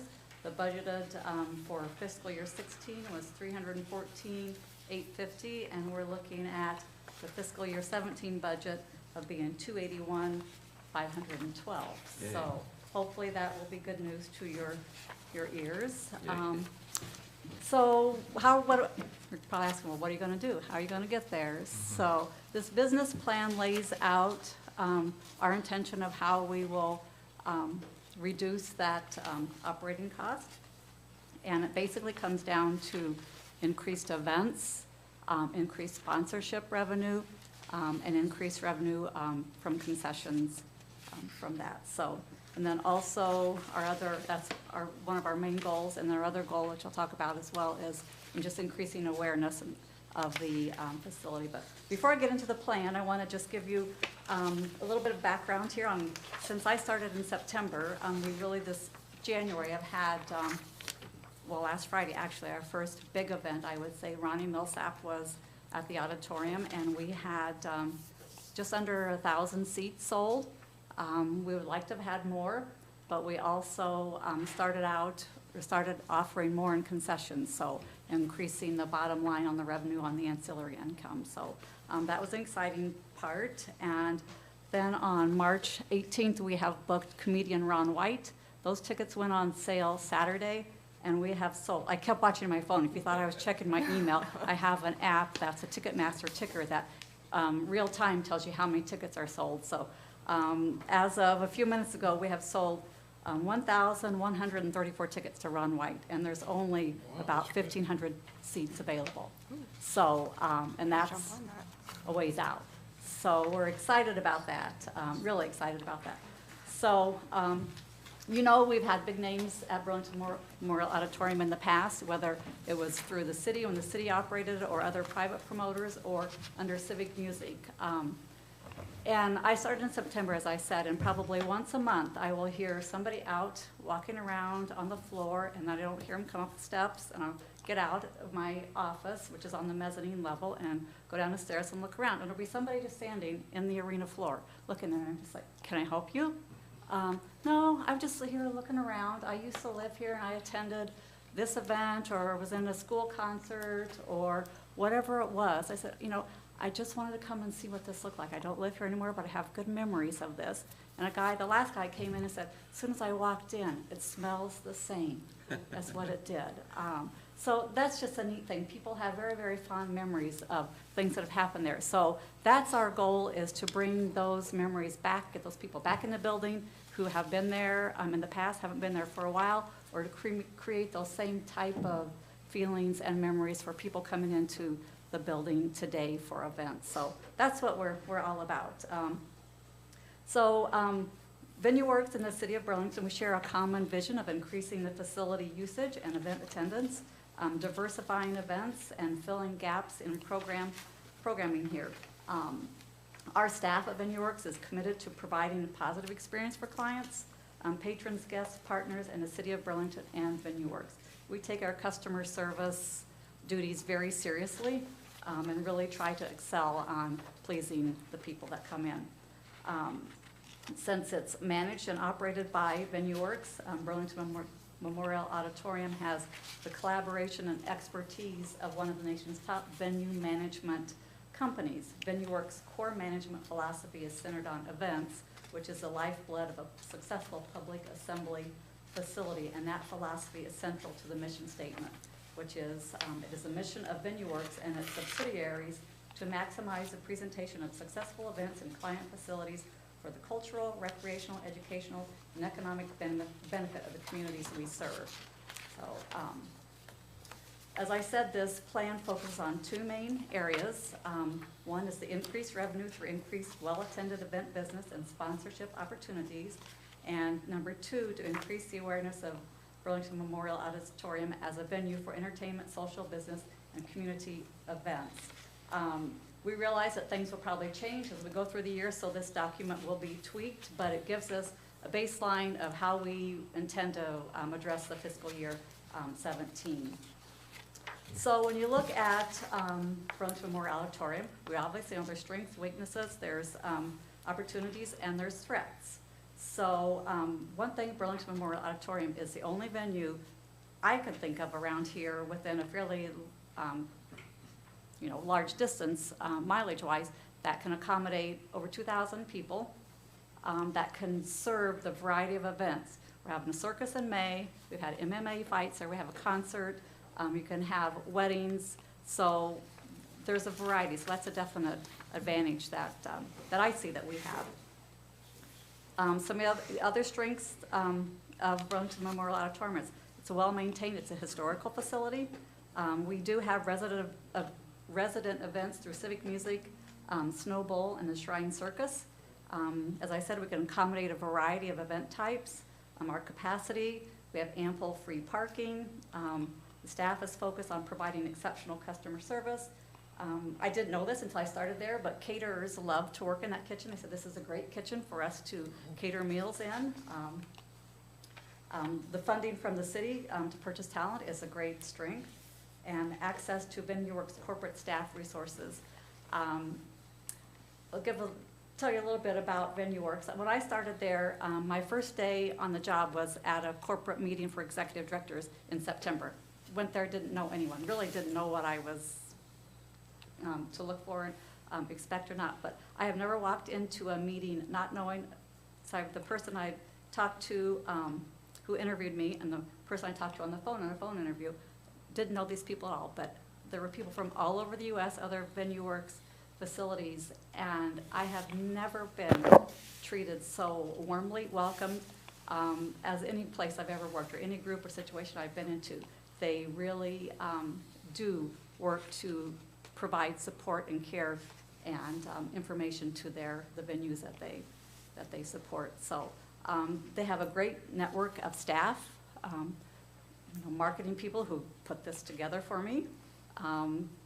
I wrote it, they formatted it, they do marketing for us for our events, help us with that, help us find talent and content. And John, who's in here in operations, to make sure that, okay, what are you doing in the facility, looking at safety things and those type of things as well. So they do really provide me with a lot of resources and knowledge and information, so. Some of the weaknesses we have is lack of food concessions, which we are addressing that. Inability to efficiently regulate the building temperature. In the wintertime, it's a boiler. We have to turn the boiler off and wait for it to cool off, and then try to guess the time that the people are gonna get cold to turn it back on. So that's a little tricky. We've had low recent event attendance and canceled shows in the past year. I think we found that tribute bands don't go well. If we bring in big name entertainment, people will purchase tickets and attend. Previous reputation is unresponsive to client requests. It's amazing when you return a phone call that people are pretty appreciative of it, or they call and leave you a message they want to come in and look at something. If you're there, that's pretty basic and pretty easy to do. We have a lack of technology for meetings. We don't have the infrastructure to have PowerPoint things or built-in things. People have to bring their own. The perception that the venue is expensive, so we're working on trying to address that. Opportunities we see is to increase sponsorship revenue, to market a VIP suite, to establish BMA as a place to go for quality entertainment, continue to expand email database and social media following, created updated marketing materials. We want to look at offering outdoor events, expand our concessions, improve the visual aesthetics of the arena for receptions with draping. It's one of my goals and dreams is be able to curtain off the balcony seats so you have a very intimate reception area for the arena floor, and it's a gorgeous area in there. And when it's decorated appropriately, you don't really notice it, but if there was draping there, it would just be a wonderful atmosphere, I think. Paint the interior and exterior to complement the exquisite Art Deco design. Threats are increased number of event space venues, river flooding, disconnect residents from the venue. So, as I said, I started in September, and my first focus was being responsive to people's needs. When people ask for something for their event, get it. So that was, just trying to be responsive and improve the image and the professionalism. We continue to work on that, and then in late 2015, we hired Mike O'Neill as our operations and technical director. He's worked in the building a lot with his production company, so he knows the facility and was able to hit the ground running. So he's a valuable, very valuable asset for us, and can just really understand the building and the technology and the technical needs that groups coming in want. Melody Stearns is a business manager. She's been there the longest out of all of us. And if you know Melody, she has a can-do customer service attitude that she'll take care of anything and everything, and she's just so energetic, and her enthusiasm is contagious, so she's a great person. As a management team, the three of us work very well together, and we all share the common goal of really bringing Burlington Memorial Auditorium back to life and filling it with lots of events and lots of happy patrons. So, our goals and action plan, the program and initiatives, our goal is to increase revenue through increased well-attended event business and sponsorship opportunities. We provide the largest and most versatile venue for entertainment and activities in our area, and we will work to reestablish it as a place to hold those events. We will continue to work with VenueWorks corporate staff, local, regional, and national promoters, and artist agencies to attract more events, thereby securing at least 4 major names in fiscal year 17. We'll educate patrons and the community members that there is a venue in our area that can accommodate large crowds who want to listen to music, dance, and enjoy a night out. Last summer, we had an event before I started that was a reunion of JB's Barracuda. It was kind of like a bar night. We had great response to that and anticipate replicating those similar type of events at least 4 times a year. We will aggressively work to overcome the past reputation of poor customer service and support of promoters who bring shows to our facility. We want to create a positive experience upon arrival in our building and throughout the event, resulting in them wanting to return. I was talking to a promoter shortly after I started, and he was asking me what we do, and I told him the staff, the support that we provided, and he said, well, I came there a few years ago, and there was nothing. I had to do everything. There was no ticket office, there was no stagehands, there was nobody to help me with production. I was totally on my own. It's like, oh, I was new, and I didn't understand the whole business, but I knew what he was saying, that was not a good thing. So I told him that's not the way it is now. We have staff, and we can help you with all of those things. So that's something that we have to overcome. We want to begin conversations regarding events that were previously held at the auditorium. The bridal show used to be there, the home show used to be there. So see if we can do something to attract that business back or have similar type of events there. We know that the riverfront, that's prime real estate. People are attracted to the riverfront. So we want to try to draw people down there for that. I have a group that has booked a wedding just because they want to be by the river. That's the driving force of them choosing the auditorium, because that's the only location that they can have that and be by the river. And they're going to be inside for the reception, but they still want to know that they're by the river. That's very important to them. So we want to look at also expanding and having outdoor events, outside of Steamboat Days and their activities, but make use of that. People seem to want to be drawn to the river. So we want to secure sponsorships for revenue for specific events, as well as marketing the VIP suite. We're looking at doing something like that for the Runway already. See what we can do with that. And then ancillary income is an important part of a revenue stream that we haven't really tapped into. So expanding concessions, as we go forward and have more or have food items available, that will help with our bottom line as well. On the marketing initiative, we want to increase the awareness events by several marketing mediums, and we will. We have VenueWorks has a very good reputation for marketing. Together with VenueWorks, we'll focus on initiatives and partnerships that will strengthen the image of the building, increase attendance of events, and build additional facility awareness among agents and promoters. So under event venue awareness, we'll do press releases when we have something going on. We'll do paid advertising. When we have a show with Ronnie Millsap, there's a dedicated amount of advertising dollars.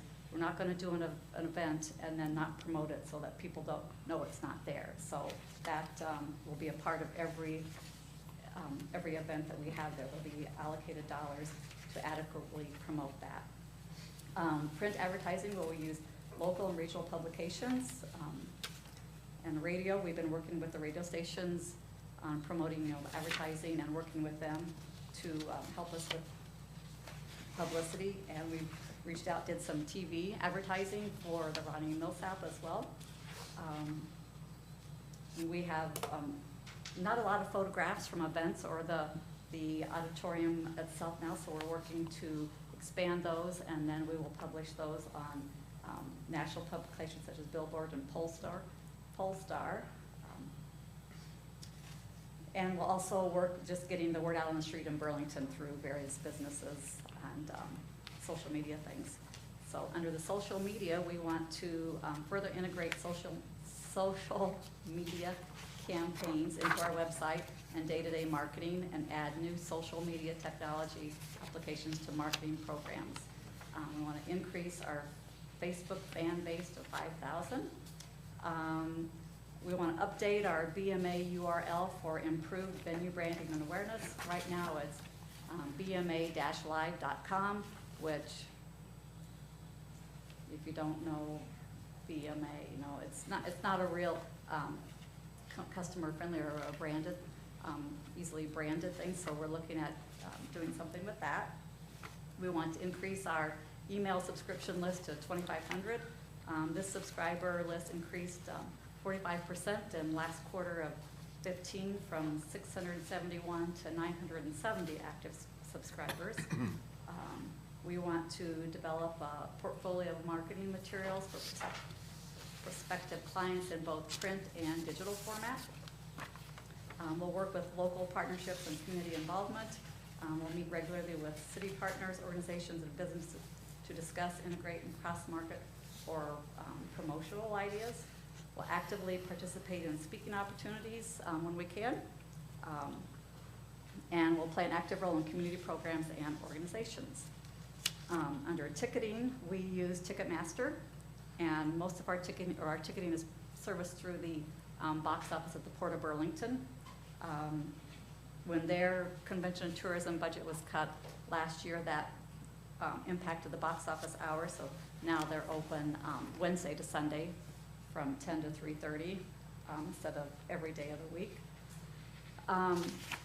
Today, technology, people expect to be, have communication with them on a regular basis, so our potential, our contact with our potential ticket buyers is very, very important. So with Ticketmaster, we are able to understand their buying habits and market directly to them, and hopefully then get them to purchase the ticket. So on average, 21% of all tickets are purchased online, and BMA trends indicate that 78% of ticket sales are from the box office at the Welcome Center. So VenueWorks partnership with Ticketmaster, we were able to get a lot of data and information, and to use that going forward and how we market things. Purchasing options as we move to higher profile acts. We have to offer multi-level ticket pricing so that everybody, has an opportunity to purchase a ticket, and within a range that they feel comfortable in spending the money on. We're going to have an interactive seat map for each event that will become standard procedure. So when you go online, you'll be able to look at the seats instead of just now it says best available. So we're working on that. Pre-sale opportunities, when the artist says it's okay, we'll extend it to our email subscribers, so that will be an incentive for them to sign up for us, that there's a block of time where you would get a code if you're on our list, that you could go in and buy your tickets ahead of the general public. Also, you can see in the packet that we can see what our average consumer is on Ticketmaster. We know that from, I think this was a 2014-15 snapshot, that the BMA customers are high school educated, married, female with children. They're generally between the ages of 35 and 54, and an average income of $50,000 to $75,000 per year. Ticketmaster's database of 470,000 potential ticket buyers in eastern Iowa and western Illinois and northeast Missouri subscribe to weekly ticket alerts, so we can communicate with them about events that are going on in Burlington. They have ticket alerts. They have client email notifications, which is targeted marketing. Ticketmaster One is a live event analytics in real time. And Ticketmaster Messenger is an email database that services, that utilizes information provided by past ticket buyers. So with Ticketmaster, we can get a lot of data to hopefully then increase ticket sales. In conclusion, I just said, we have a very small staff. There's 3 of us full-time. We work very hard to really try to put a good face on for VenueWorks and for Burlington Memorial Auditorium, to make sure that the patrons, the people renting the facility, the acts that we've brought in, or the acts that are renting the facility, they have a very good experience. So we have seen in the last couple of weeks here that people will attend events. When I started, the perception was that Burlington was a last-minute buying town. They wouldn't spend money. They wanted to, an event ticket to be very, very cheap. Well, we found that Runway tickets are on sale for $74, $54, and $44, and we've sold almost 2/3 of them, probably over 2/3. So some of those things we're finding out are not really the case. So if you bring in the right people, the people will come to those. So we're working very hard on that, and just want to thank you for your support of what we're doing, and hopefully we will continue filling the arena with good things. Okay, thank you. You do have a copy of the revenues and expenditures in the back of that Yep. packet. And as you look at the revenues and expenditures, those will not be what you'll find on our budget. And actually, Stephanie will go over that here in a couple of minutes, but don't leave yet. But we do, we've incorporated this list of revenues and expenditures, but we have some additional revenues that come in, for example, property taxes that are allocated specifically towards the auditorium. And then we have different expenditures, sorted expenditures that come through our system that get coded to the auditorium as well. For example, a lot of the property maintenance, we do directly line item to it. So our numbers in our system aren't going to match this. This gets incorporated into it. One of the things that you did this weekend, and you kind of touched on doing some different concession things, and I don't know how much you've done it in the past, but you did some different food items, and you did wine in a different way than what I've heard of. We had little individual wine glasses. We've had those for civic music. Okay. We had the 25-ounce beers, along with, we've done the 16-ounce beers, but we had the 25-ounce. We offered popcorn, pulled pork, walking tacos, pretzels, cookies, chips, candy. So we're going to look at offering those things, at future events as well. So people didn't know we were going to have it. We put the plan in place. We knew we were going to do it, but we really got into it on Tuesday, and we're scrambling to get it all done. But I had very good help from corporate. The head chef from the River Center in Davenport came down and really got us through that, and left us with some things that we can use and going forward. So I am in the process of applying for a food permit. We had a temporary food license for that evening, and getting an annual food permit, so we can do that. So that will increase our per caps and our ancillary income. So I'll tell you what, I thought it was a really nice event. It was nice to have, those concessions there. The person I went with didn't think they had any, and it was a nice surprise. So. Well, we haven't in the past, so. Right. So it was, it went well. It was a learning really process good. for all of us, but, the patrons seem to be receptive to it as well. So now if they know that they're coming and that will be there. Better have them next time too, otherwise. Right. Thank you. Thank you, Deb. Sell. What else? We have two things for budget that I wanted to do. One, so that we can get this out there, I'm going to give a look at property taxes that are part of this proposed budget.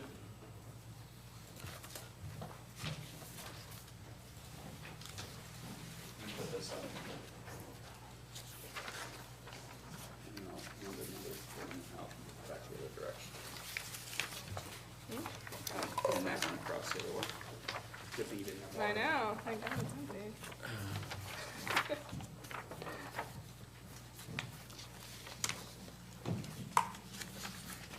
The main thing I wanted to be able to show you was as we built this budget, revenues and expenditure-wise, what we were proposing for property taxes in this upcoming budget was $15.93632. I don't know why the state does to 5 digits, but they do. The same as it was the last 2 years, and you have here a rate history going back to 2009 to be able to see what's been done with property taxes since then. When we did the significant increase here a couple of years ago, the first one to 1580 was the idea that what we needed to have. At that point, we were looking at on a 5-year basis to get through all the deficits. But it was predicated on having the franchise fee in place. When the franchise fee went away, we had to then make some additional changes to the budget, push off the schedule for getting rid of the account deficits, and have an additional increase that we, to the 1593 that we wanted to try to maintain when we did that over the ensuing 5 years, and assuming no other surprises came up. And at that point, when we did that in 2015, we knew we weren't going to get the, or we didn't have it projected to be able to get all the deficits paid off in 5 years. We were at about 6, which was one more, even being 6 years at that point, was in addition to the year that had transpired since the first 5-year plan was put in place. So the nice thing is, I just want you to see that what we presented for revenues and expenditures is based on the idea of moving forward with the same property tax asking. I gave the council a second sheet there that's from the state form that we use. There's several different levies that are done, and I didn't give it to Eric to put up on the sheet because it doesn't really mean a whole lot to most folks. The state forms amounts that are on there. There's the one change, or there was a change that I did make on the allocation between different categories. Reduced what was being levied for self-insurance costs and increased what was being levied for under the employee benefits, and just flip-flopped them. It doesn't make any difference in terms of the tax asking amount or any other impact except how we coded as revenue. I just felt a little bit better if we had it down instead of going against insurance, to have it go against the employee benefits. For me, it's just a level of comfort for how we were showing it in our system. With that, Stephanie wanted to run through the information that we have on our website. The OpenGov system we haven't talked about really this year, but we started using OpenGov last year. The information has been out there to be able to use, and she's gotten a line item detail, or actually I think Annette primarily has gotten most of the line item detail in for our proposed budget. This is something that you can go and look at OpenGov at your leisure to kind of go through and see how it stacks up against previous expenditures, et cetera. But go ahead. Okay, so on our website, it's actually, if you go under the city government, under the finance page, which of course I didn't go down to departments. This is very,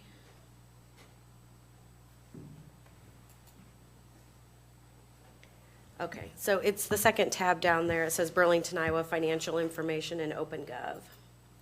So if you open that, that takes us to the website where we have all the information. And basically, we've loaded the proposed FY17 budget in here now. So it defaults to these reports on the left-hand side. You can see overall what are the city's revenues and expenses. This is the one it defaults to. Well, I pushed on that one. I'm not sure what it's defaulting to. But if you hover over, you can see here that our revenues here are $52,000. If you come down here to the red, it's the expenses. And as you can just drill down here to get into the details to see what, makes up the taxes, or if you want to see charges for services, it just keeps breaking it down. You can go down all the way to, okay, here's our parking revenue. And so you have the actual numbers. We do have the FY16 in there through November, I think, or December. I'm not sure if she got December loaded. So that's why you see that dip, because that's actual, just a half a year. So then down on this left-hand side too is we just created some reports of, we thought most of the things that people would want to see, but if there's anything else you want to see, you can get to it. You just might need a little help too. I know you were talking about the auditorium, Jim, so I clicked on this, what are the details for the auditorium expenses? So you can see our budget here. Let's see if I'm on. Yeah, it breaks it down by the expenses, but yeah, we're budgeting of expenses 670,000. Like Jim said, that's a little bit different. Deb's showing us the net, but that's all our expenses we have. And if you wanted to go and see the revenues, you'd just have to go on the revenue side. But we have the library, the swimming pool, fire department, police department. But this is what we used last year. Instead of printing out the whole budget book with all the detail, if you did want to see detail, this is a way you can go in and see it, or you can always contact me and I can get you the detail sheets also. Up until you have the spot where you're satisfied with what you're presenting for what the actual line item detail is, I guess the concern was not to print what's become, what, a 450-page booklet of line item detail until we get to the point where it's what you're presenting to the public. But you still want to be able to have the ability to look at it, so. Technology. These are different reports that we've done internally, and I think part of what has come up, some of the questions have been asked in the past, and as a result, we've generated reports. We've looked at other communities, what they have out there, trying to do some similar things. If there are other reports that you look at here that you'd like to see, you can bring it up to Annette or Stephanie, and they can see what we can do for trying to accommodate that. 'Cause it is fairly flexible, but you also need to know kind of what you're doing. Yeah, that's why we created some of these reports, you know, and saved them so that you could easily see, here's all the general fund expenses and what makes it up. You can see most of it's personnel, so. And that was really all we wanted to kind of accomplish, because we knew that we'd be at 2 hours already tonight. Thank you, Stephanie. 2 hours. And 15 minutes, okay. You do have council pictures next Monday night? Is that right? I think that I had it on my calendar that, 4:30, is it? I think so, 4:30? before the council meeting. So get ready, Bob. He always looks good. He does. Yeah. We have special budget meeting this Thursday. Public Works and Development Rec Department are up. I don't know who's first on that. Eric is. 3:30 again. I will not be at attendance. Again, I have an appointment out of town. Chamber dinner Friday night for those that have signed up. And I would anticipate that probably want to have another special budget meeting next week. We'll be through all the different areas after Thursday night, but I kind of assumed that you'd want to have another budget meeting where you kind of talk through if you wanted to see additional information or if you had some things that you wanted to think about changing or altering. Would you look at doing that next Tuesday or Thursday? Throwing those out as dates? I don't care, I just know we gotta meet because I've got things I wanna bring up. I figured that there were some things that needed to come up. Doesn't matter to me either, but I do have to leave at 5 o'clock, whichever day it happens to be. Either day. 3:30 on Tuesday, tentatively planned for? Does that sound acceptable? This coming Tuesday. And we do have, Stephanie would feel most comfortable if by the following work session, that following Monday, that we were to a point where we felt we were pretty good. We do have more time after that if we want to have additional meetings, but you start crimping their ability to get things into its final format too for publication. So we do need to, if there's going to be additional needs for more discussion, to make sure that you're willing to get it done fairly quick. But next Tuesday at 3:30 is what we'll tentatively plan on. Okay, next Tuesday.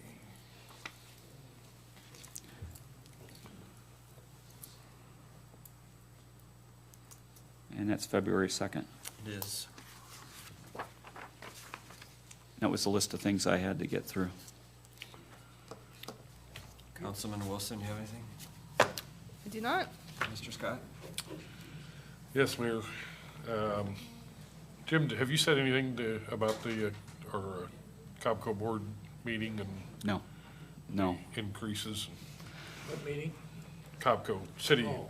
and county health insurance. We don't have final numbers yet.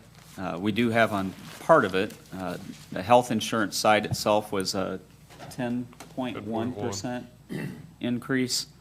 Where that sits in relation to our 5% cap, we're not, I don't think we've got that figured out. Were you supposed to get some information back from Bob yet this week? But we are going to be above that cap regardless of how those final numbers come out. The tricky part of that is that our current contract expires June 30th, and we do have a tentative agreement with the fire, but depending on what happens with the other employee labor groups, we don't know what happens with cap language moving forward. So if there isn't a cap and whatever gets worked out, we have a significant increase or share of cost to take on from the city's side. And it does kind of point out as we don't have the final numbers to look at against versus the cap. But over the last few years with having that cap in place with our existing contract, it would be up to the labor groups to make a determination. Do you want to as employees pick up a portion of the premium cost, or do you want to make plan changes? And there was a mechanism there to have that occur.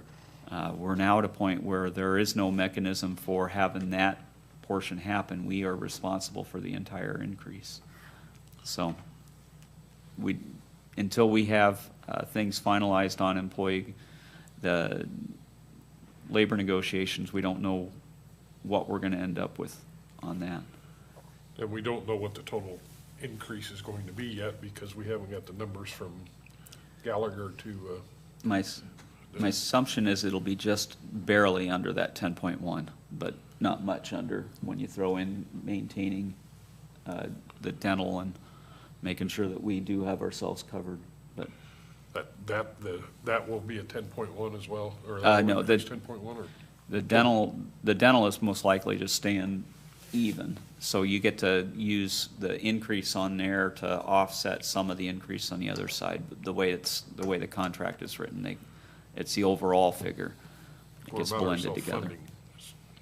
That's part, I think, that we haven't gotten back yet from Bob to know if we are really where we need to be. So, in terms of labor negotiations, we have had initial meetings with all of the unions. Some of them we've had multiple meetings.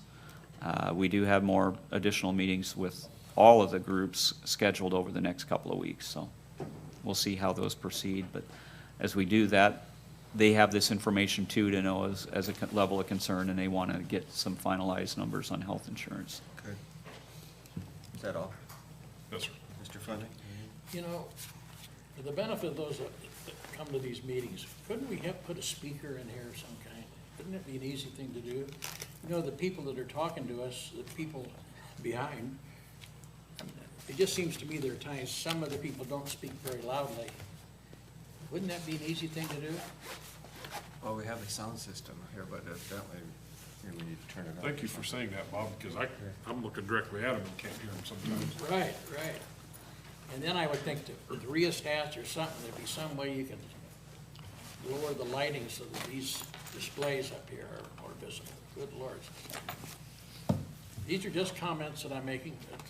And actually, some of that comment, Bob, is relevant for us up here. All of us need to do we all need to do better in getting closer to the microphone. That is correct. If, for example, as you're sitting 3 feet back, Right. when you're listening to it over the Ustream or on TV, you cannot hear what's being said, My so. wife's told me that. So you do need to, I be do. cognizant of pulling up forward too. When I have something to say, I will be close to the microphone, I promise. Okay. We all do need to do a better job, and during one of the last presentations, she didn't get that microphone turned down to her, and I think it did hurt that too. But yeah. I do have a question if we're done with, I have a question for Ryan. Someone asked me, and I'm following up, the sewer trail down under the Cascade Bridge, are they not working on that now, or what's the status on that? Status on that is they have had a few employees there working. It hasn't been a full crew. They had some equipment issues. They are past their completion date and presently accruing liquidated damages. Oh, my. So what percent are they done, or? It's been a while since I looked at the numbers. I hate to say it, but I think it's right around halfway. Oh, my Actually, goodness. they had a few scheduling issues that they went through, a progression that I never would have, and it actually bit them. They put all the pipe within the box and thought they had it secured. One of our rainstorms that came through in, I think it was late November, actually had about 52 pieces of 18-inch pipe down on the bank of the Mississippi River. Oh, Luckily for the contractor, only about a third of those were actually damaged, and they were able to reuse the majority of it. But that was all time lost that they had put in. They had some scheduling with trying to get the shotcrete equipment going that I think they're about 3 weeks later starting on that than anticipated. So at this point, hopefully for them, the end of February, to be able to actually get the project done. Oh, my gosh. There's going to be some fairly substantial liquidated damages on the project. Oh, my goodness. Okay. But yes, work is progressing, albeit slowly. They're supposed to have a full crew here, I believe it's Wednesday, and with their equipment repaired and going at full speed again. Okay. Thank you. The chief. Chief. Yes, very briefly, it's been a long evening, but I got an article here that was just published in the National, it comes out by the FBI-NA. I don't know if you saw the article in the paper about Lieutenant Klein just getting back, but Yeah. once you become a member of that association, this is published 6 times a year, and it goes out worldwide to law enforcement executives all over the world. So we were mentioned in this, and it's very exciting. I never thought there'd be a day that the Burlington Police Department was mentioned in this publication for our community policing efforts and our after-school program efforts. So I made you a copy of it. If you could take the time just to read it, I'd really appreciate it. And actually on the second page, it's hard to see in this black and white, but that's what our cars are. So never thought we'd ever see that day. So thanks for taking your time. Oh, sure. Thank you, Chief. That's Yeah. great. Congratulations. It was pretty Yeah. exciting for Yeah. us. So. Thank you. Outstanding. Okay, do you think we're done, everybody? Yes. Couldn't we just go for a little bit longer? Stay here as long as you want. Or is there something you don't want to be, no. Okay, thanks, everybody. Appreciate it.